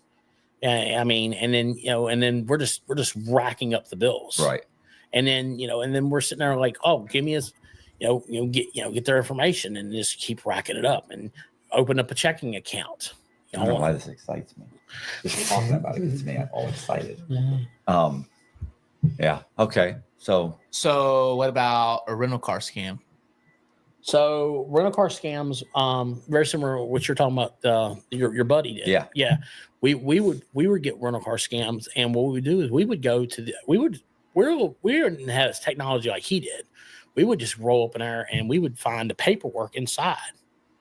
And sometimes, like a lot of times they would drop the cars off, right? Right. And the paperwork being inside the cars. So we would grab the rental cars. We'd also go into the airport inside the actual where the luggage is. And we grab the luggage too at the same time. Just walk right out and just act like, and just go up to the lot because back then people would just drop their key and they would have their keys inside the car. We would just grab the keys and we'd have the paper. Now you got the paperwork of, all the information. Are the doors unlocked? Yeah. A lot of times people just leave the doors unlocked and there's all the information on how to, this car is running under this car is running under that, and then we would grab it and use that to grab that information. I always wonder when Jess and I have rented cars recently, and then they're like, oh, if you come after hours, just drop it in the slot. And they'll have like some little, it's like a box. And I always wondered, like, why didn't somebody just walk up with a crowbar and yank that box off and open it up? They probably have. I mean, or does it, or I thought, or I think, well, maybe it slides down and actually goes inside or something. But worst comes to worst of it. I mean, most of the places have the keys, right? All you're going to do with them keys is if we give them keys, then you get the car. What are you going to do? I mean, you're still driving around a stolen car. You're still around a stolen car. You take it to Chop Shop and get a couple grand very quickly for a car. Yeah. I wrote down. It's a long day. Yeah. Jesus. Luckily, I can edit that. Yeah, right, but I'll leave it in. I wrote down Wells Fargo scam. Is that related to the checks? Yeah, it's filed checks. Okay. Yeah. You were locked up with a CO, with your CO. Yes. So remember earlier when I was telling you about the officers when I first time I went to Lake County, right? Oh, yeah. Officer Brown and Pollock. Well, I'm sitting there, and this is the craziest thing. I'm sitting there in Lake Butler. This is the second time in. I'm sitting there, and all of a sudden I look up and I see Pollock walking in. But he's not walking in brown. He's walking in blue. Right. And his face is just, it's like, why are you here? And, because I should have went through Orlando, but I went through there. Well, he ended up getting arrested after I went to prison for snuggling in contraband. Right. And he was actually in the process of going to prison. And he's like, hey, man, you got to just keep. Right. Don't tell them. He's like, oh, they don't know that I'm a CO. You know what I mean? I'm like, well, man, I'm gonna give you a list. Commissary. No, I'm like, man, I'm gonna go tell the dude run the pod because I'm like, because I can't. If it comes out, you know what I mean? I know this dude. Right. I don't say nothing. I'm just as guilty. You know what I mean? So very, very quickly, he actually was being given a list out very quickly to people. And he said, I just want to do my time. I don't want to go to Of course. Yeah. I'm one of you guys. I was bringing in the stuff. And they're like, nah, that's man. not how it works. Nah, brother. You go in that store first thing tomorrow morning. You were taking advantage of us. is what you're But the doing. funny thing is when I started doing my YouTube shorts, right, like 6 months ago, right? 7 months ago, all of a sudden, I mean, I can share it to you guys. I'll send it to you guys so you guys can put it on the reel or whatever. But like, he actually messaged me. He's out. He's like, I see you talk about me on your thing. He's like, oh, man. Funny. I was like, oh, man. You want to ask him if he wants to come on the show? Yeah, you should come on the show and tell. Yeah, for sure. I definitely will. Yeah. I was gonna say, it's funny too, because every once in a while somebody from Coleman that was locked up will reach out to me and be like, hey man, I was locked up. I was in C4. Remember we used to hang out here? And it's like, and you don't. Yeah, I don't remember a lot of people. I don't remember names because everybody uses a fake name. Right. And so like I don't remember T-Dog because I've met 50 T-Dogs or what are they oh god, what's the big one that they yeah, of course you have short dogs, you have T-Dogs, you have big guy. I was gonna say Big what's Country. Yeah. Oh yeah, they've got so many names that they just reuse over and over again. It's funny, Boziak mentioned the other day some guy they used to call can't get right. Yeah. Can't get right. What's going on? Like, because he just, no matter what he did, he just couldn't do anything right. Chainsaw. Yeah. I tried to push chainsaw. They guys like, well, what do they call you? They call me chainsaw, and they'd be like, nah, bro. They don't call you chainsaw. Yeah. I never got called anything but Cox. So I tried to push chainsaw, but no, just Cox. Probably the worst I think I ever felt was this first time I went to prison. Before Merit America, Amy was struggling financially as a single parent. She worked as a truck operator and, like 53 million other Americans, felt stuck in low-wage work with no way to move up. Because, when you get there, when you go to Orlando, you get your first roommate, right? Right. Celly. You're Celly, right? And everybody's on transit. Like you don't know when you're leaving, you don't know where you're on your camp and everything. And everybody's in the same boat. We're like trading. You're coming from the county, you're trading stamps for stuff, coffee and everything. Mm-hmm. And I walk in and this Celly, he's like, oh, my name's T-Bone. I'm like, oh, fuck, here we go. And you're locked in a cell with this guy for 12, 13 hours a day. So I have to you have to be cordial and you have to listen to them, right? Even though they're like, well, he's telling you his bullshit. You know what I mean? It doesn't make sense. You know what I mean? Whatever. And so he's like telling me how he's like the king of Miami. He's a drug lord of Miami. He's got millions of dollars. They caught me with 30 bricks of heroin. But I got a good lawyer, so I only got 2 years. Yeah. So really? So he's telling me about, hey, he's the kingpin of Miami. He's got a helicopter and he flies privately to the Lakers games. Right, he knows, but he's missing 4 teeth. Yes, and the fact that he's got no commissary money. He's waiting for his money to come on, and I'm just sitting there like, but his stories are so entertaining. I'm like, okay, man, I've got free TV in here, so yeah, go ahead, kill me with the thing. And I'm sitting there letting him tell these stories. Well, my money hits. Well, because I brought money from the county, so my money comes on. So I go get coffee and I'm go get slides and everything. I'm like, man, this dude ain't got no slides. He ain't got no no deodorant. No. Well, here, man, here's the deodorant. Here's some slides. Here's a shampoo. You know what I mean? Go take a shower. You know what I mean? Don't use that State Bar soap they gave you. Use this to go. I gotta be trapped in there with you. At least be clean and you're good. And he said, hey man, can I get some coffee? Yeah, my money's on the way soon. I'm like, stop. That's okay. That's okay. Just keep telling me them stories and keep my time rolling here so I'm good.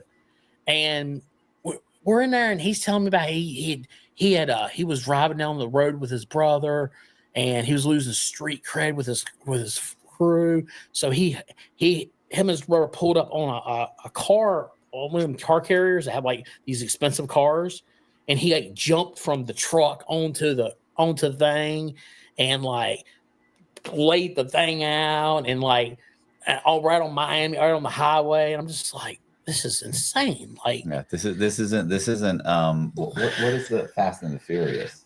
Right? Well, no, there's I don't know if you ever seen them in prison. There's books that are traditionally written by black authors that are urban novels. Urban novels, yes. Called the Cartel. Hood books. Yes. And this guy was like basically reading from one of those as he's telling me the story. So I'm just like, a day or two goes by. And I'm hanging out with the white dudes downstairs. They're just like, yeah, what's up with your roommate? I was like, man, he's a bug, man. Don't worry about him. I'm stuck with him. You know what I mean? I haven't heard that term in a while. Yeah, bug. They call like guys that are nuts. They call them a bug. Yeah. And all of a sudden, here comes the next group of people in. And I guess a couple dudes from his county jail recognizes him. And he basically said, and they're like, oh, what's up, man? Da, da, da, da, da. He's, oh, what's up, man? Da, da, da. And then I find out it's been snitching for the past 2 months. Right. And now they all know he's a snitch from the county. And they're like, so they come to my table where I'm playing cards, and they're like, yo, man, we're finna go up there and tighten him up, man. He told on a bunch of people from at home. I'm like, what? I was like, oh, I thought he was a big drug dealer. I'm like playing along. I thought he was like, hey, he was a man. Nah, man. I was like, he's like, we're gonna take anything that's in that room. I'm like, well, the shit in the bottom bunk with that. But that's my shit. Right. I'm gonna go lock that right now. Yeah. Anything else you want to go in, y'all handle y'all's business. So I go in there and I lock my lock. I said, hey man, if I was you, I would get on your feet, man. You got some visitors coming. Yeah. And I walked back downstairs, and all of a sudden you heard the sneakers, the squeaking on the concrete. Yeah. So, remix album, 2.0, and it's like, oh my god. I come back upstairs and he's swole up and all, and they took all the stuff that I gave him, and they took his own state shoes and everything. He's just laying there. I was like, "Damn, what happened?" He's like, "Man, I got to tell you the truth, man. I was kind of making up a few of them stories, man." No. Like, oh man, for real? So yeah, man, I done a lot of bad things, man. I was like, oh my god, like. Say, welcome to prison. It's like the army. Be whatever you want to be. Yeah. And I was just like, some of the characters you meet in prison are just amazing. Yeah, they're great. It's the commissary thing. It's funny. We had a guy that he kept, you fill out your commissary list. Yeah. And so he would say, yo, bro, can you get me some such and such? Well, my money's going to hit. It's not going to hit till tomorrow. So I'm going to miss Yeah. So guys would mark stuff down for him. Right. And then the commissary would come and he'd get it. And then he would say, hey, I got you on this commissary. What do I need? You got me this. I owe you a coffee and a creamer. And I also owe you this. Yeah. I'm going to get you some M&Ms too. I'm going to get you some. And he add some extra. Oh, no, you don't have to do that. No, it's cool. And then he of course he's going to be generous because he knows he puts it in the commissary with everybody else. All right. The bags show up, because this is in the county. Right. So they wheel in all the bags. They call out your name. Right. You get your bag, and he would stand there the whole time like this. And then he'd go up and say what his name is. And they'd be like, yeah, we got nothing for you. You go, and then he'd go straight to the phone, pick up the phone, right. And then he'd come and be like, man, you guys, I'm so sorry, bro. they didn't send the money. The guy said he didn't send it yet. He's going to send it today. Oh man, I'm so sorry. No problem. And then the next week would come by. Right. And he would come out. Hey man, I got you this time. I'm gonna get you this. So this happened like literally happened like. Actually, I think somebody did send him money one time. So he got like weeks and weeks because he did it again. Right. And I remember he said towards the end, he's like, yo, Cox, what do I owe you? I'm going to get you that bag of coffee and this. I'm like, right. I said, hey, and he goes, can I get you, what else can I get you? I go, get me 4 peanut M&Ms. Oh, okay. And he goes, I said, you know what? I say, go ahead and get me some, an extra bag of coffee. Oh, okay. Can you get me he's like, man, that's a lot. I said, what does it matter, bro? I said, you're not getting any commissary. Nice. And everybody just bursts out laughing. Right. Oh man, fuck you, bro. But sure enough, 2 hours later, he was, where's my stuff? What happened? Yeah, which is fine. You don't have any money. You're barely getting any money in. It's fine. I mean, that's the thing about prison. Like I had a lot of friends, man. I was smart. I had money on the streets. Right. So I always knew surround myself with people. You know what I mean? But them kind of people are good to have because you need stuff done in prison. Yeah. That guy he'll probably these guys clean clothes, they do shoes, they'll clean your shoes. They'll hold your cell phone for you. Yeah, make your bunk bed. Well, we didn't have any cell phones at that time. So the federal prisons are full of cell phones now. Right. But back then, I was there before COVID. Gotcha. Like after COVID, everybody I talked to, like since we've been calling and you heard the ringing, that was somebody from federal prison called twice. Nice. It says federal prison on it. Nice. But, like I would, before COVID or after COVID, so many officers retired. Yeah. And they brought new officers in that don't really know anything.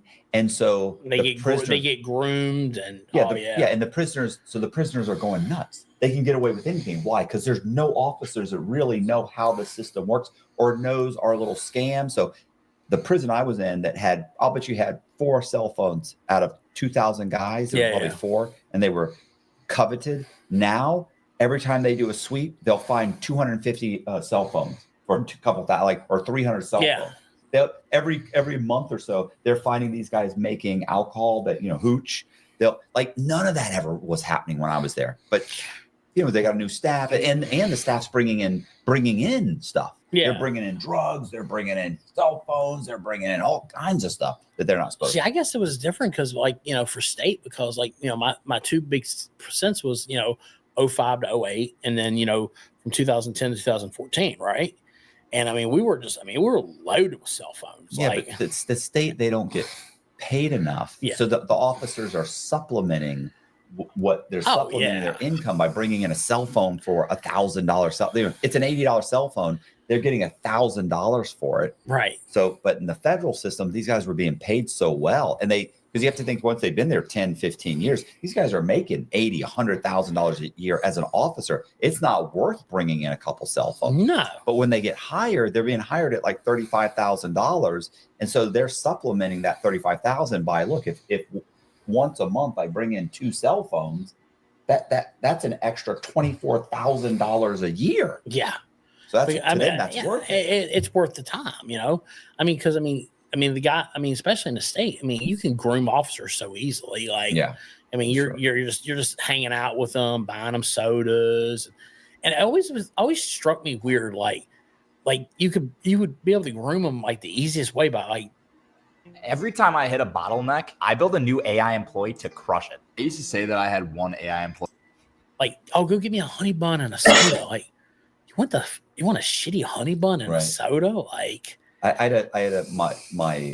My cousin was was locked up with me, and one of the guards would constantly come to him and be like, "Yo, you got any Snickers?" He'd go, "Yeah, give me a Snickers." You go, "All right." He'd go get him a Snickers. But this was also his room would get raided, and they'd take all of his stuff and they'd stick it in the mop room, which is locked. Right. And the next guard that came on, he would go, "Hey man, let me my place got hit." He'd go, "Can I get the key to the mop room so I can get a mop?" And he goes, "All right, here, go go get it. You know, he'd be walking down the thing with all of his stuff. He get, you know, one guy takes it, another guy gives it back because he's making friends with them.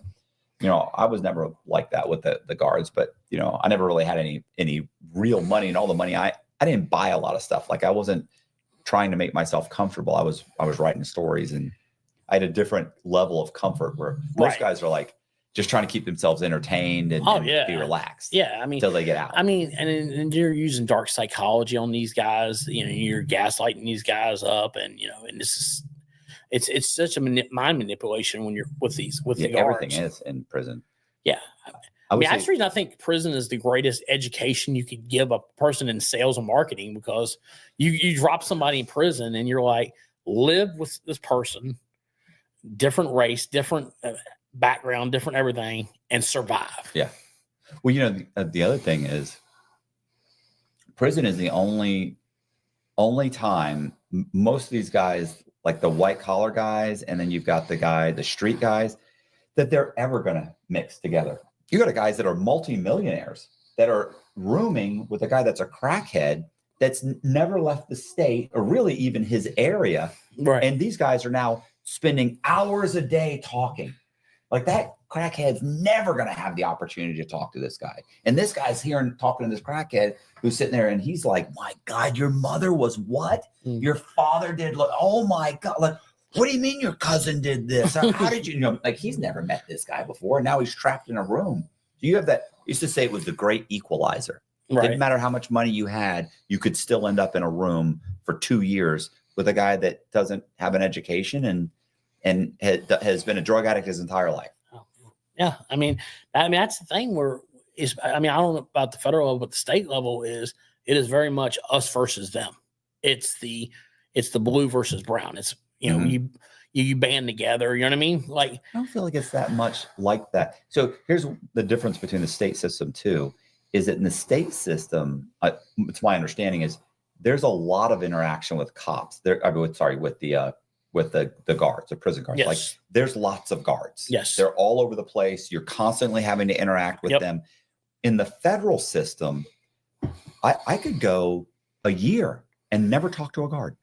Like I never, like you're being counted. They don't talk to you when you're counted. There's no real interaction. Maybe they might mail call, but I could literally go 6 months to a year before I ever had to go and ask them for anything or say anything to. And when I say a year, it's only because once a year you had to meet with your counselor and your unit manager. And most of the time you walked in and, you know, they'd say, oh, you got 20 something years to go and you probably should be programming, but you don't have to worry about it right now. You got 20 years. So here, just sign off here. And you go, all right. And you'd sign and you'd walk out. Yeah. But you don't have, but in the state system, there's all kinds of interaction. Oh yeah. I don't know if it is with the racists, but like in Florida, like it's like, you know, black and white get to work or right along with each other. You know what I mean? Like in other states and like federal, I've heard it's very, you know, segregated. You know what I mean? To a certain point. See, I think it obviously goes by the different prisons, obviously, because, you know, it was semi like that in the, at the medium, but at the low, it definitely was not like that. Like it was definitely like we're, you know, like probably one of the guys that I'd say, like if a grown man can have a best friend, one of my best friends, I would say, does that still got to bother you? It would bother me this day if I looked down on my phone and was like federal prison. I'm like, fuck. And this guy keeps calling. I mean, I know who it is. Well, it's one of 2 or 3 guys. I would say that you know, a lot, like for instance, one of the guys that I met that I talked to this day that actually we were interviewed today. He was one of those 3 guys that we were all here together. Yeah. Is a guy named Zach that I met in the medium in federal prison, black guy. Yeah. You know what I'm saying? We hang out, we text all the time. So, you know, there's not that divide. And especially when you go down to the low, and I'm sure there's even less when you get to the camp. And a lot of people are just pretending. Yeah. You know, it's almost like they're pretending that they're in a gang. Oh yeah. Yeah. That's the thing. Like on the state level, you got the you know, the white gangs and they're like, oh, but then most of the gang bangers those are the same guys that have, you know, that have punk girlfriends. Yeah. And then, you know, that are just like hanging out with each other, you know, and they're like, oh yeah, can't be around them guys. And as soon as the cell shuts, it's like, oh. You know what's so funny about that is that this is the South. Imagine being able to build an app with your name on it just by thinking about it. Meet Base 44, a complete AI creation platform. Describe what you want and watch it take shape. You can plan, customize, and expand in any direction. From tools built for one to platforms ready for many. From passion projects to enterprise-grade systems. Everything is built in and ready to launch. It's a new world of creation where you can go as far as your imagination takes you. Can you imagine it? Let's make your dream a reality right now.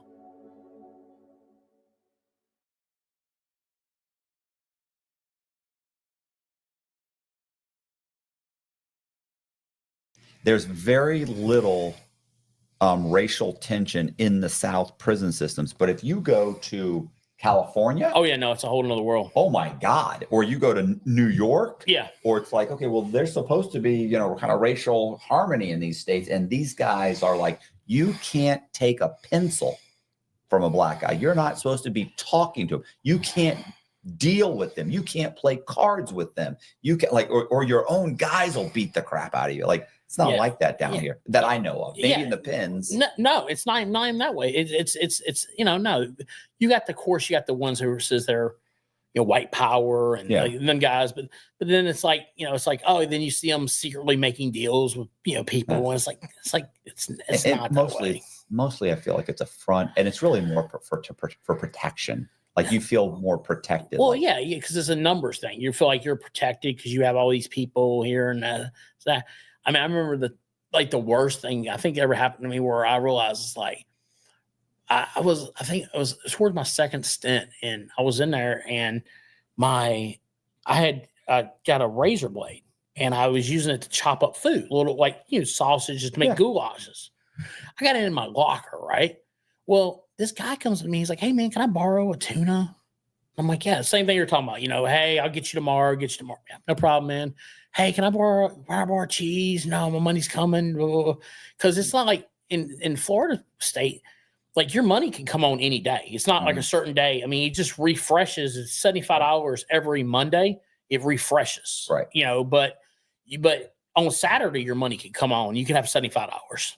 So he's like, yeah. I was like, fine. After about the third time, I was like, oh man, I can't keep letting you borrow stuff, man. He's like, oh man, I got you for real. I was like, all right, man. And my buddy Cali boy was like, look, man, you better have his shit tomorrow. For real. I was like, yeah, I got it tomorrow. I just talked to my mom. The money will be there. So he goes and borrows the stuff out of my locker, right? And I was sitting there at the table playing cards, and next thing I know, it's locked down. We're sitting there, and I'm laying in bed. I'm sitting there relaxing. Next thing you know, here comes cops in my bunk. Get up. He didn't want to drop the kite that I was going to escape, and I had a knife. So he wants you to have to go away, so he don't have to pay the debt. Mm-hmm. And then so he's like, they're like digging through my locker. And this female's like digging through my locker, and she pokes herself with the razor. Oh no. So, and her fingers like just bleeding down. I'm like, oh fuck, this ain't good. And they grab me up, and they're taking me, and they got me handcuffed, and I'm walking, and medical was straight ahead. Because whenever you go to confinement in Florida, you automatically go to a medical just to make sure you're going to be okay in confinement. Yeah. Like you have any medical issues, you need a blower bunk, whatever. Well, they take me the opposite path, and I'm going around the building where it's a blind spot where there's no cameras. Not good. Not good at all. Next thing I know, feet get kicked out underneath me. I go straight to the ground. They're dropping. I mean, luckily enough, I was cuffed. They probably would have done more damage if I hadn't been cuffed. Right. But I was cuffed. I was so tight. And I dropped down, and they're like just dropping elbows on me, and they're like taking their mace and like trying to shove it in my mouth and like shoot me. And I got mace, and I'm just getting elbowed, and I'm like, and I'm not screaming because I'm not going to sell for it. Like the one thing is I knew if I don't sell for it, the more I react, the more they're going to react. So I just get mace and get the shit kicked out of me.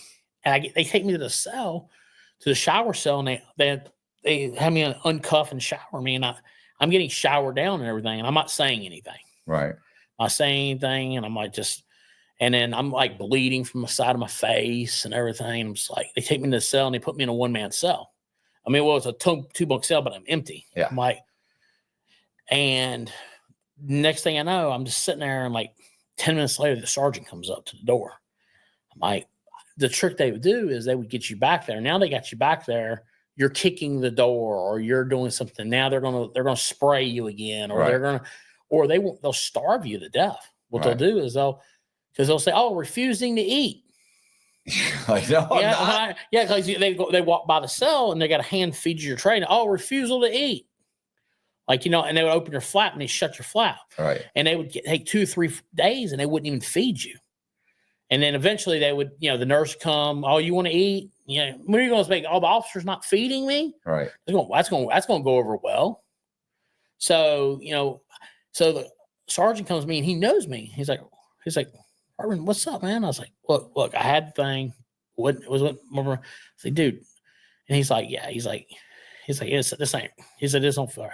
I said, sergeant's like, look, man, just feed me, man. Don't gas me. I ain't saying a word. Mm-hmm. He said, all right. 2-3 hours later, I get a roommate. They move somebody into my thing. So that way, I now know since they put somebody in there, they're not going to gas me every day. Right. So now I'm in there with them, and like I end up getting 60 days for a weapon charge or whatever. And the whole time I'm on the compound, I'm like, my buddy sends me a note back there. He's like, the guy checked in too. He's downstairs. He's in fear of his life now. So, but the problem now is I have a weapon charge, and he put the fear of life. He checked in under me, so they can't put us both back out on the compound. Right. So they transfer me, and I end up getting transferred. I end up getting transferred to Taylor CI. Oh, he could have just checked in. Yeah. He didn't have to drop the note. He could have just checked in. Yeah. But he thought the first time when he dropped the note, I would just go away and nobody would say anything. No one would say anything. Together. Yeah. And then, that's how it is, man. People in prison will literally sell their soul for a noodle. Yeah. It's the craziest thing I've ever seen. I've had my whole home water purifying system from Purigan for 2 months now, and here's what I've noticed. Probably the biggest difference has been in. What about catfish in prison?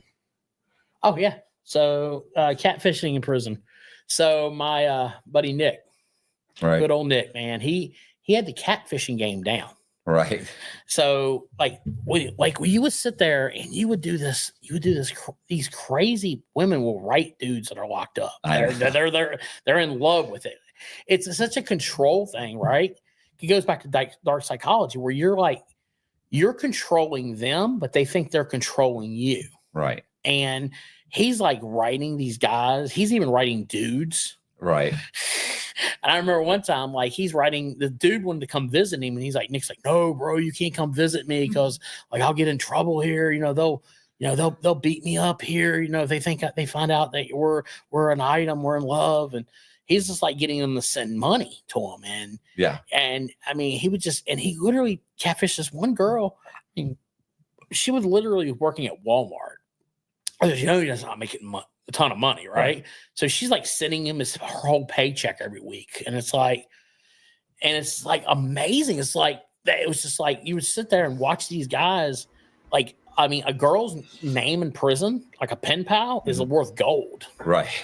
And now they got websites you can get put on and all kinds of stuff. But it's I remember there was these they would pass these girls around like pen pals, they would be oh, so I mean, the thing is that's the reason you always would in state, I don't know how it's unfair, but you always tear your corner of your envelope off and you throw it away, the return address. Oh yeah. Yeah, because you don't want someone writing your people and stuff, right? Well, I even had a friend who was basically he was playing both sides of the fence in prison. He had a girlfriend in prison, and he had a wife on the outside, and he was even, he was telling the punk, oh, we're going to get married. And when I got out, I'll leave my wife. So the punk goes and grabs the wife's address and writes a letter to her and tells him everything. I'm here with your husband every night. He talks about me. I knew your kids' names, and it's like this poor guy goes to visitation thinking his wife like starts snapping visitation, like they jumped over the table and was like literally choking him, it's like what do you do? Like, why would you even put yourself in that position? I know. I was gonna say, so the pen pal thing. So I was on a couple TV shows like American Greed and Dateline and stuff. Yeah. So I would get these letters from women would write me.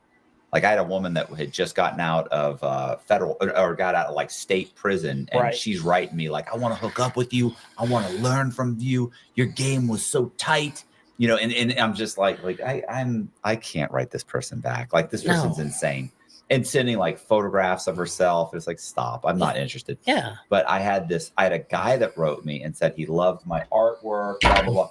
But I knew he was gay because in the letter he mentioned going to following Madonna. He mentioned Madonna, that he had gone to this Madonna concert, and I take care of my grandmother full time, and I dressed up as Madonna for whatever. And then another time he's like, and next week I'm going to a Madonna. And I remember everybody that I let read the letter, they were like, this guy's mentioned Madonna 3 separate times in a 2-page letter. Yeah. And so they were like, what are you going to do? I said, and his whole thing was, I want to buy a painting from you. So I wrote back and I said, listen, bro, I get it. But I don't have access to paintings in here. Like there's paintings, but I said, to paint oil paintings, you would need, it's $400 or $500 just for the basic paint set. Plus you have to buy the canvases, and I can only build, the largest size you can get is whatever. Cause he's like, I want a 5-foot by 10-foot painting. He's like, you can't do any of that in here. Yeah. So I explained that and I sent it back. Then he writes back later and he's like, look, what can you do? And I was like, I mean, for probably $100, I can get like a watercolor pencil set. Yeah. And I can write on and get water paper and draw something for you. And he said, look, I'm going to send you, $100 to get the set. Well, the set was like $50. Like the whole, I spent maybe $50 on the whole thing. So I have 50 left over. So I actually draw something up. I actually drew something and I sent it to the guy like, here you go. Cause he gave me an extra, cause it was an extra $50, whatever. And then he sends me another thing and says, look, I'd love, I'm so excited that you written me. So he's wanting to get something else from like, hey kid, is there any way you could this? And so my buddy, I'm like, I'm not going to write this guy. And this is weird.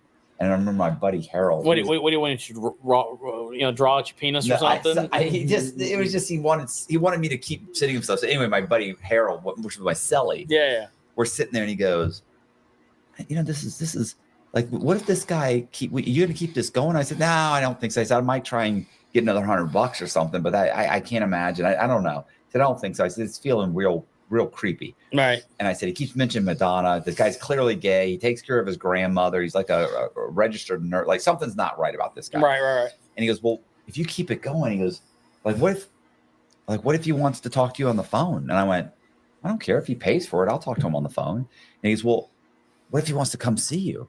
And I went, I mean, if he'll buy me some food out of the locker or out of the vending machine, I said, I'll go to visit. Yeah, that's right. And he goes, what if he, I go, bro, I got a lot of time. And he goes, I said, I mean, if he's going to buy me some food, I said, I'll go. And he goes, what if he gets here and he wants a hug? And I go, I mean, I'll give the guy a hug. I got a lot of time, Harold. And then he said, what if he wants a peck on the face, wants a quick kiss? I go, it's just a kiss. I've got a lot of time. What do you want me to say? Harold, for a cheeseburger, what I'll do here? Harold, we're at different spots. You're leaving in 2 years. Yeah. Listen, we were laughing so fucking hard. Yeah. But yeah, I would get these letters. I could never do it. I'd write one letter that says like, I can't do it. Yeah. It was just, I was like, I mean, he had like a lab going. It was just like, he was writing 4 or 5 of them at one time. Oh, there a guy. I knew a guy. His name is Ellis Cook. And I remember he started writing this chick and she came to see it. She's sending him money, everything, money for the phone, money for minutes so you can use the email system. Yeah. She's sending him money to put on his books so he can buy commissary. And she comes to see him one time, and we were like, well, what's she look like? What's going on? He goes, he came back and he goes, she's a big one. And I went, what do you mean big? And he goes, I mean, she's a big girl. And I go, well, what do you mean big? He goes, I mean, I gave her a hug when she came in. I saw her and I was like, holy shit. And he said, and I gave her a hug, and he goes, and I couldn't get he couldn't wrap it. Arms.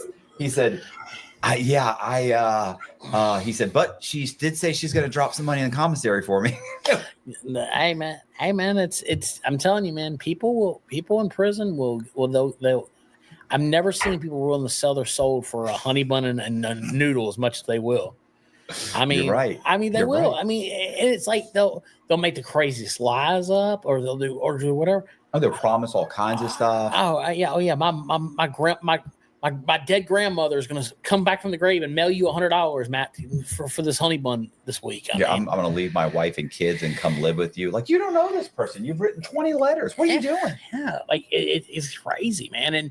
And the thing is like I think the worst though is the relationships people get in prison. When you start getting into the marriages inside prison, like some of these guys, I mean, like you said, some of them have a lot of time, right? So they look at like, this is really my husband, or this is my significant other.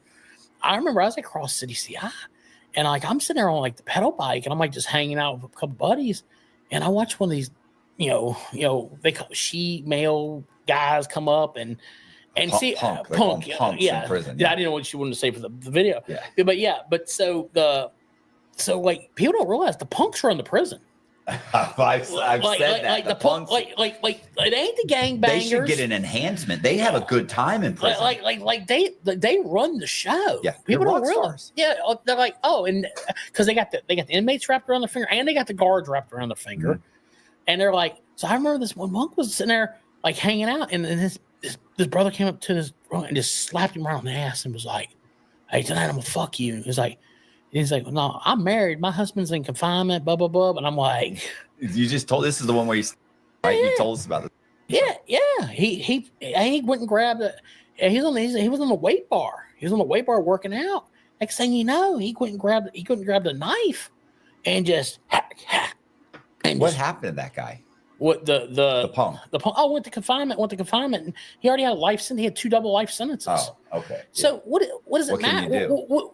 Okay, this is what you do. You kill somebody in Florida prison like that, right? You stop somebody up if they don't. I mean, if you already got a double life sentence, what you're going to happen? You're going to get sent to either Santa Rosa, or you'll get sent to Florida State Penitentiary, and you'll go to closed management. You'll be in closed management 3 to 5 years, and then when you're done there, then you go back on the compound. Yeah, there's nothing you do. That's it. Like, what are you gonna do? I mean, but now when you get people in closed management, there's been, because when they sent me to closed management, I was like, man, there's some dudes been back there 7, 8, 9 years, and like that's a mind fuck. Yeah, to be in a small 1-man cell for 20 hours a day. I mean, it's a mind fuck. Hey, you guys, I appreciate you watching. Do me a favor, if you like the video, hit the subscribe button. Also, we're gonna leave. Hey man, make sure y'all tap in at the late night stream, man, at the 9 o'clock. I'll see y'all then.